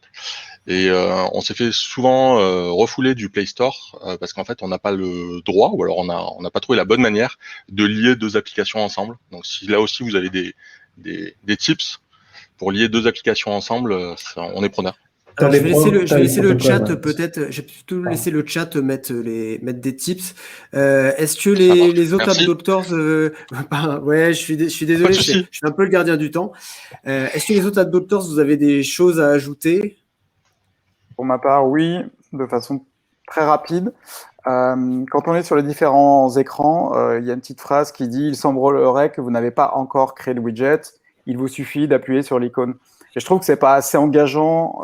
Je ferai du wording plus punchy, donc c'est très très simple à faire, mais j'expliquerai pourquoi il faut le faire, quoi. Ajouter un widget pour tanana, plutôt que il semblerait que vous n'avez pas encore créé de widget.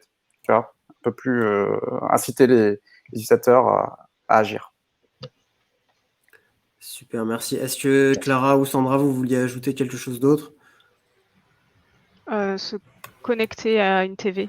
Le lien entre l'appli mobile et l'appli TV, c'est super complexe. Pareil. Et oui, ça marche pas toujours, même en suivant les règles correctement. Donc je comprends la douleur. Super. Et ben, Jérémy, Stéphane, merci beaucoup de nous avoir proposé cette application. Merci à vous. Merci à vous. On met le lien dans le chat, évidemment. Et puis, je vous propose d'enchaîner avec notre dernière application pour la soirée. Alors, on est sur une application de mots fléchés, une application gratuite permettant de jouer aux mots fléchés en français. Découvrez gratuitement notre application de mots fléchés en français. Notre application de mots fléchés vous permet de jouer partout sans connexion Internet. Ils n'ont pas mis en français. Créez votre compte afin de retrouver votre niveau d'avancement sur vos différents appareils Android. Notre application est compatible téléphone et tablette. Il me semble que Nicolas, t'as pas encore pris la main sur une review, donc je te propose de le faire. On va réessayer avec l'émulateur. Allez, c'est parti. Alors, là, déjà, on peut voir... Excuse-moi 2 petites secondes, j'ai oublié juste de préciser, on accueillera Ludovic Roland qui nous propose cette application, qui va nous rejoindre sur le live juste après. Excuse-moi Nico, tu peux reprendre. Je t'en prie, Romain. Alors, une petite remarque sur l'icône. Effectivement, j'avais peut-être du mal à voir que c'était des mots fléchés. Je ne sais pas si ça vous a parlé. Et puis, le titre un petit peu croppé. Donc, c'est un petit peu dommage sur cet aspect. Alors, hop, je lance.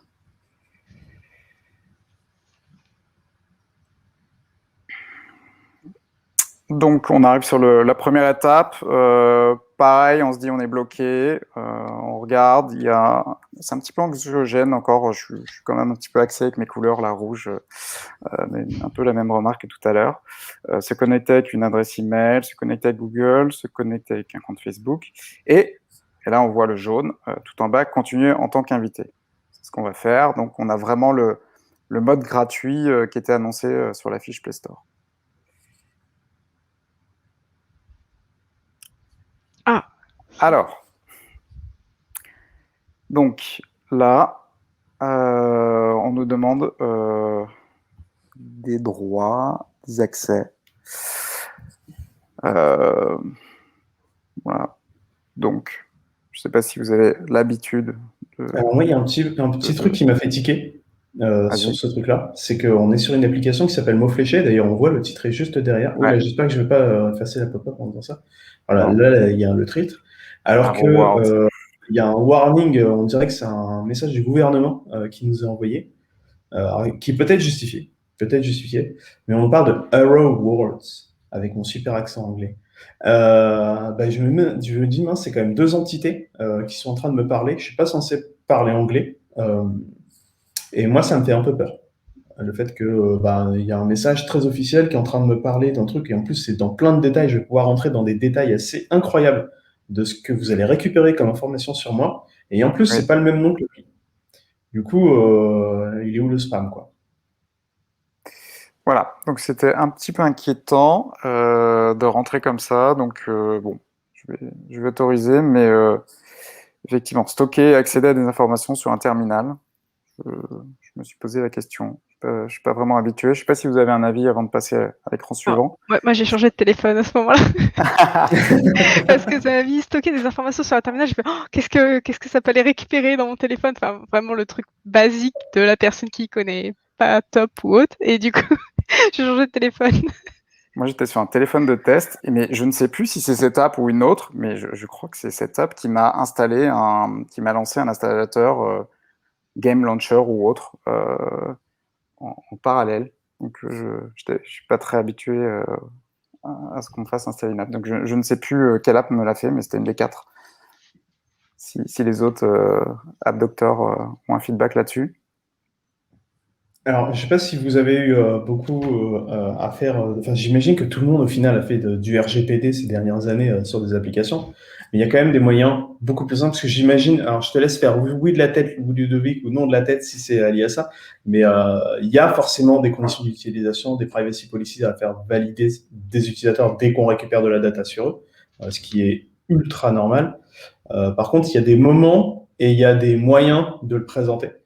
Qui sont différents. Là, on a vraiment un truc, c'est pour quelqu'un qui est accro à ce genre de data, c'est génial parce que c'est une vraie mine d'informations et c'est une preuve de transparence. Par contre, pour toutes les 99% peut-être des utilisateurs autres, alors, si ce n'est anxiogène parce que c'est peut-être un grand mot, mais au moins ça laisse un peu perplexe. Et du coup, il y a peut-être des manières un peu plus simples, un petit peu plus digestes de donner accès à ce genre d'informations dans un premier temps, et puis laisser les gens aller creuser dans un setting, parce que t'inquiète pas qu'il y aura des utilisateurs qui auront décortiqué une fois que tu auras atteint le seuil du million d'utilisateurs. Voilà. Donc il y a peut-être si je peux juste rebondir là-dessus, en fait, c'est tout simplement, enfin, le SDK de Google en lien avec Google AdMob, qui théoriquement justement pour permettre d'afficher des pubs et notamment des pubs personnalisées, demande d'afficher ce SDK. Donc cette pop-up, pardon. Donc en fait, cette pop-up, c'est tout simplement une pop-up du SDK de Google liée à l'affichage de la publicité après. Et par contre, pour revenir à ton commentaire, Nicolas, je suis assez surpris par rapport à une histoire de launcher ou quoi que ce soit, parce que ça m'est jamais arrivé, on m'est jamais remonté cette information. Je ne sais on est vraiment sur des SDK de Google, donc ça m'étonnerait que ça soit lié à ça. J'ai été sur un téléphone Samsung donc avec une surcouche et à ce moment-là, ça m'a lancé une pop-up. C'était un téléphone de test et je ne sais pas si c'était lié, mais suite à cette pop-up, ça m'a étonné. Mais je ne suis pas du tout affirmatif là-dessus. Donc merci pour avoir clarifié ça. Moi, j'ai eu également une pop-up comme ça, et je sais plus non plus sur quel téléphone j'ai utilisé, mais j'ai eu quelque chose comme ça. Ah oui, je sais pas si c'était Biscotto ou mot fléché. Ok, je vais continuer. Alors bon, chez moi le nom n'était pas coupé, n'était pas tronqué sur l'icône. Alors on arrive donc avec la petite pub en bas, c'est clarifié d'où ça vient. On a accès, alors c'est assez clair quand on arrive, on a un ensemble de grilles, on voit qu'on a des niveaux. Hop, bon, je peux pas cliquer sur niveau 2, si, hop, c'est bon. On peut accéder directement au niveau dès le début, on doit commencer dans l'ordre, et si on clique sur une grille qui n'est pas débloquée, on peut quand même y accéder avec une notion de crédit. Donc on voit très vite la notion de gratuit, et là où il va falloir acheter des crédits. Donc on a une section Mon compte, un hamburger menu, partager l'app, les conditions d'utilisation, règles de confidentialité, les cookies.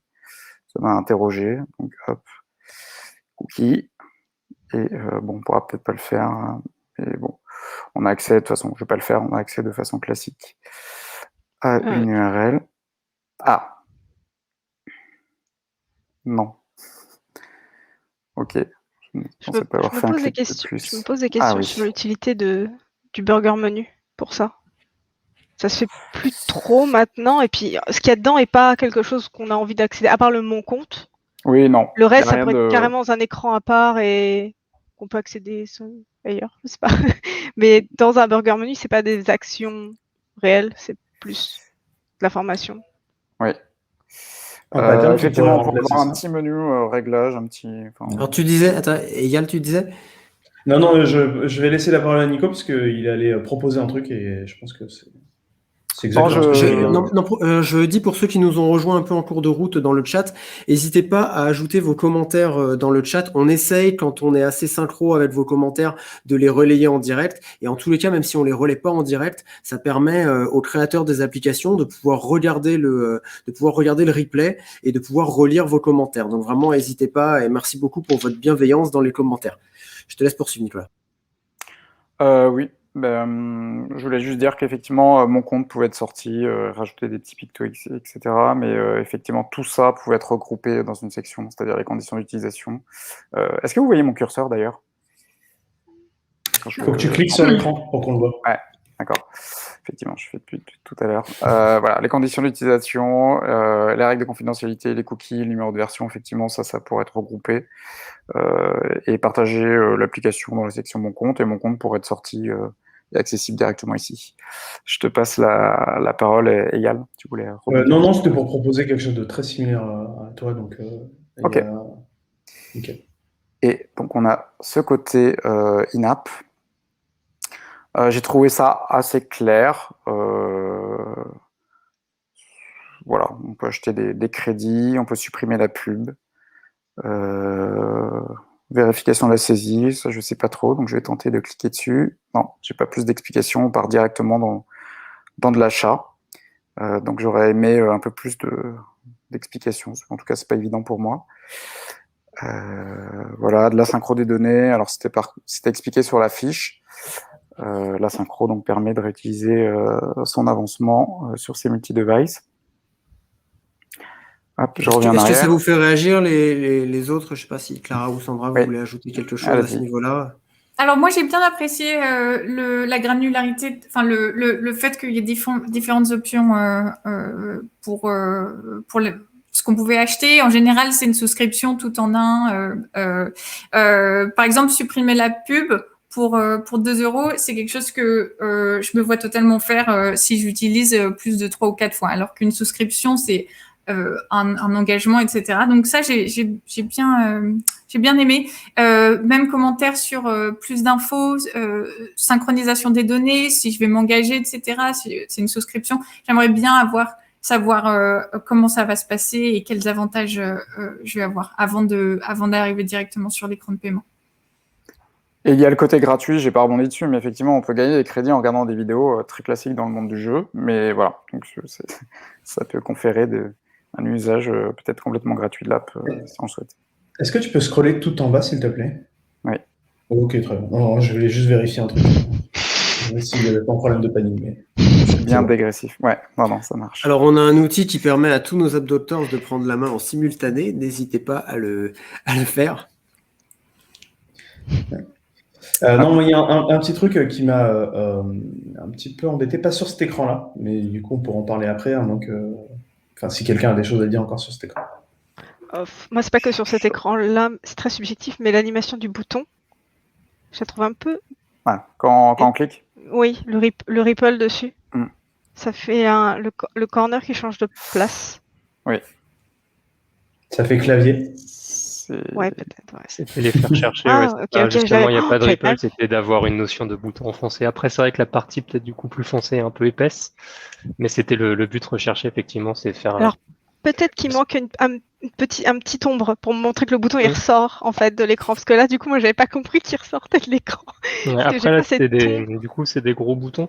On a c'est inspiré, on a le même, parce qu'on a dans la grille de jeu, du coup on a un clavier. Ouais, dans le clavier. Et du coup c'est peut-être un petit peu plus fin parce que les touches sont un peu plus fines, mais c'était effectivement l'idée recherchée, c'était mode clavier, j'enfonce un gros bouton quoi. Ok. Bah peut-être un ombrage ou quelque chose qui montre qui ressort, parce que du coup j'avais pas la sensation qu'il Même première impression, et après il y a le deuxième effet qui se coule, j'ai compris, mais effectivement. Hop, allez, on l'attendait tous, on lance notre première grille de mots fléchés. Ah, attends, j'avais un petit truc à dire. Bah, de toute façon, c'est bon. Allez. Non, mais parce que ce truc-là vaut sur tous les écrans. Okay. On a un loader sur chaque écran. Oui. Même les settings, même les achats. Un petit peu long, et je pense que c'est lié aux pubs, en fait. Non. Non, le loader n'est pas lié aux pubs. C'est plutôt le temps de processer, le temps par exemple de récupérer la grille, de mettre en place la grille sur cet écran-là. Sur la boutique, c'est le temps si je dis pas de bêtises, de vérifier un peu, de faire le lien avec le Play Store, aller vérifier un peu tous ces éléments-là. Et pour les settings, c'est plus pour harmoniser l'expérience. C'est vrai que sur les settings, il n'y a pas forcément de sens. Enfin, quand on dit settings, je pense on parle de la section Mon compte. Il y a peut-être une vérification de l'INAP ou des choses comme ça, si on a des crédits ou des abonnements en cours. Là, normalement, effectivement, ici, si on a déjà, par exemple, la pub, on ne l'affiche pas. Et donc, effectivement, il y a un petit peu de logique métier qui se cache derrière le loading. Ok, bon. Je suis plutôt tendance d'éviter au minimum les loaders.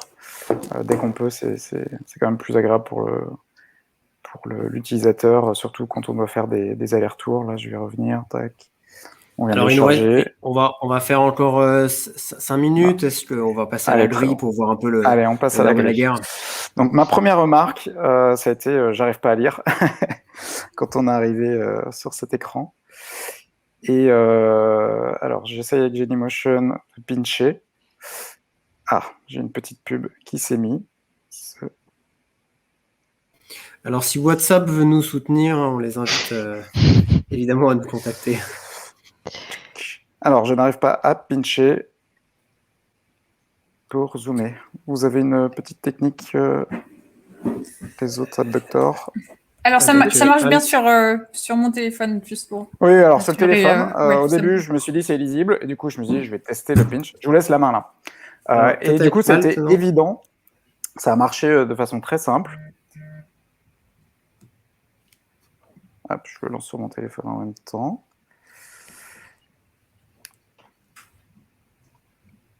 Moi, je n'y arrive pas à zoomer. Mais en tout cas, la première action qu'il faut faire quand on arrive sur cette grille, on a une vue d'ensemble complète.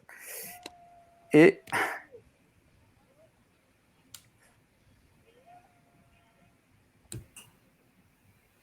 hop, la pub s'est arrêtée.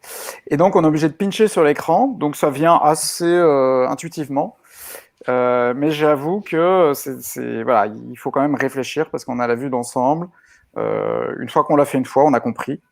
Mais peut-être qu'un petit effet d'animation voilà, qui dézoome, enfin qui part d'une section zoomée, une vue plus globale. Il y a un petit truc à trouver pour que ça soit encore plus évident. Et du coup, là, je ne sais pas comment zoomer pour pouvoir pour que nos Peut-être en auditeurs double-cliquant sur une case, des fois, ça peut aussi activer des... Ah yes, ça marche. Donc voilà, donc on arrive à naviguer dans une sorte de feuille de Canva. Et ensuite, donc quand on va cliquer, il n'y a pas de mode automatique en fonction de si on clique sur une petite... Ah, si. En fait, si vous cliquez bien, et là je suis avec un curseur, c'est peut-être plus facile, mais si vous cliquez bien sur le petit triangle, vous allez être dans le bon mode directement. Je n'avais pas réussi à le faire moi avec mes doigts, mais là ça marche sur le Simu. Ça a l'air de... Non, j'y arrive pas à chaque fois, là je reteste sur mon téléphone en même temps. Mais on prend très vite le coup et on fait un double clic et on arrive à mettre le bon mode, quoi. Est-ce qu'on veut être en vertical ou est-ce qu'on veut être en horizontal? Alors oui, je reprécise, hein, pour cette appli Nick, on utilise un émulateur pour pouvoir pour que tous les abductors puissent prendre la main comme ça à distance. On n'est pas exactement sur la même expérience utilisateur que celle d'avoir un téléphone entre les mains et de pouvoir avoir les gestures avec plusieurs doigts. Donc voilà pourquoi aussi peut-être on n'arrive pas à exploiter tout ce qu'il y a dans l'application. Je ne sais pas si d'ailleurs, je sais pas si tu veux réagir, Ludovic, s'il y a des gestures avec plusieurs doigts qui sont utilisables dans l'appli. À part normalement, là, le pinch to zoom sur cet écran-là, c'est la seule. Puis après, sur la home, le swipe classique pour naviguer entre les tabulations et les différents niveaux. Mais normalement, il n'y a pas de choses très très personnalisées. D'accord. Est-ce que Clara ou Sandra, vous vouliez ajouter des choses? On a encore 2-3 minutes pour parler de l'application. Oui, alors j'ai deux petits points. Le premier, c'est que j'étais en train de me poser la question, quelle est la capitale de la tripe en France et c'est Caen. Pendant que je me pose cette question, boum, il y a une pub full screen qui arrive. J'aurais aimé une progress bar ou un compte à rebours peut-être. Ou au moins quelque chose qui me dit que la pub va arriver. C'est, tu vois, ça peut être 3 secondes seulement, mais pour moi, c'était très agressif et j'étais là, mais qu'est-ce que ma trottinette a à voir avec les tripes de Caen? C'était un peu compliqué.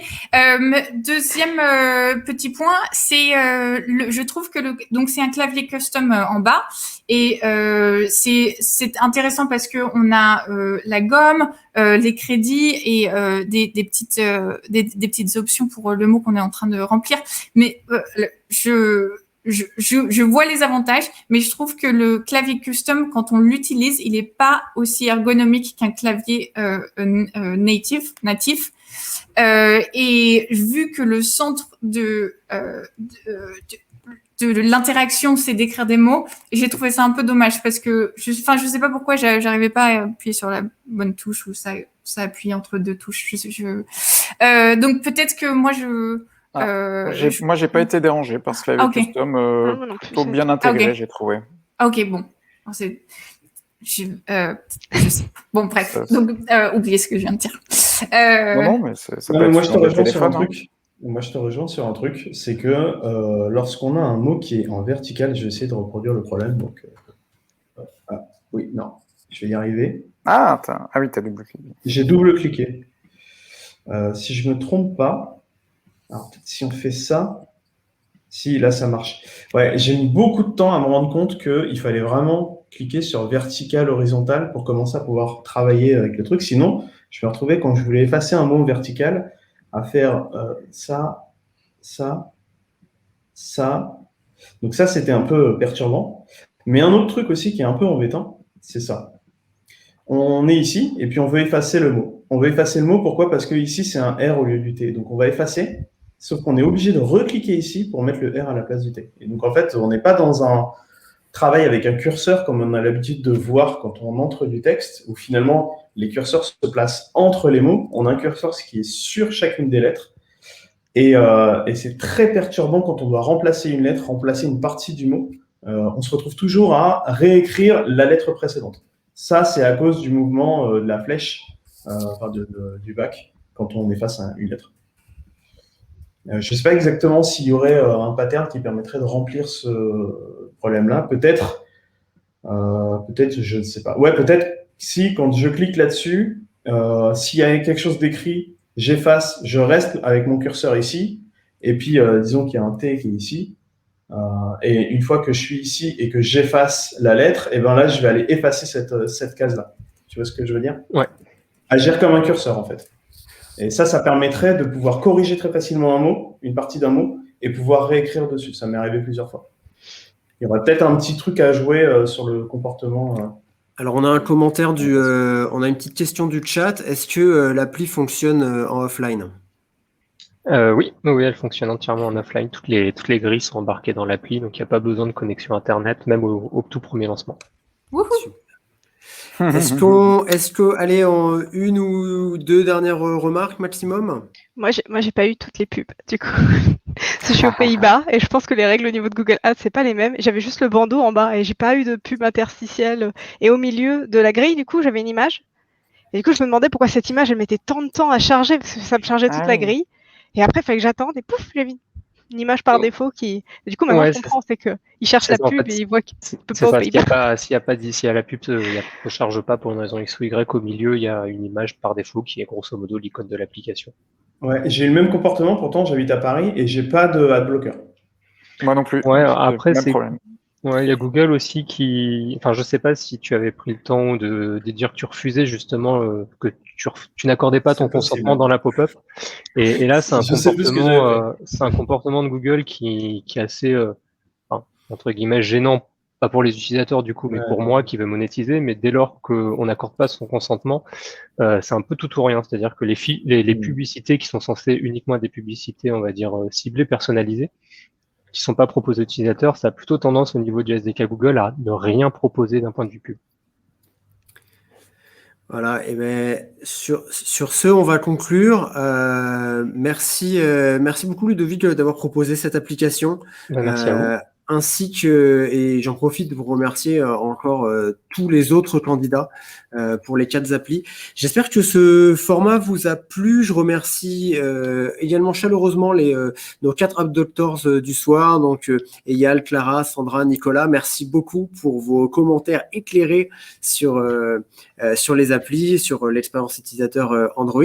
Je vous invite à nous donner un peu de nous faire des retours sur l'événement. Voilà, il y a un lien Open Feedback qui s'affiche et qui va s'afficher également dans le chat. N'hésitez pas à nous dire si vous avez aimé ce format, si vous avez envie d'en voir d'autres. Pour cela, n'hésitez pas à nous proposer des applications. Que ce soit via le CFP ou on relaie régulièrement sur Twitter, sur les Slack Android, des appels à candidature pour le format App Clinique, mais aussi pour les autres formats. Voilà, faites-nous des retours sur ce qui a marché, ce qui n'a pas marché, comment améliorer tout ça. Je termine, je remercie une dernière fois tous nos candidats et également les App Doctors, et un grand merci à Antoine qui était derrière à la technique.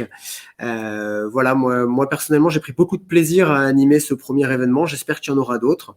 Donc un grand merci et à très bientôt pour un autre Event Frog. Merci beaucoup. Merci beaucoup, Robin. Bye.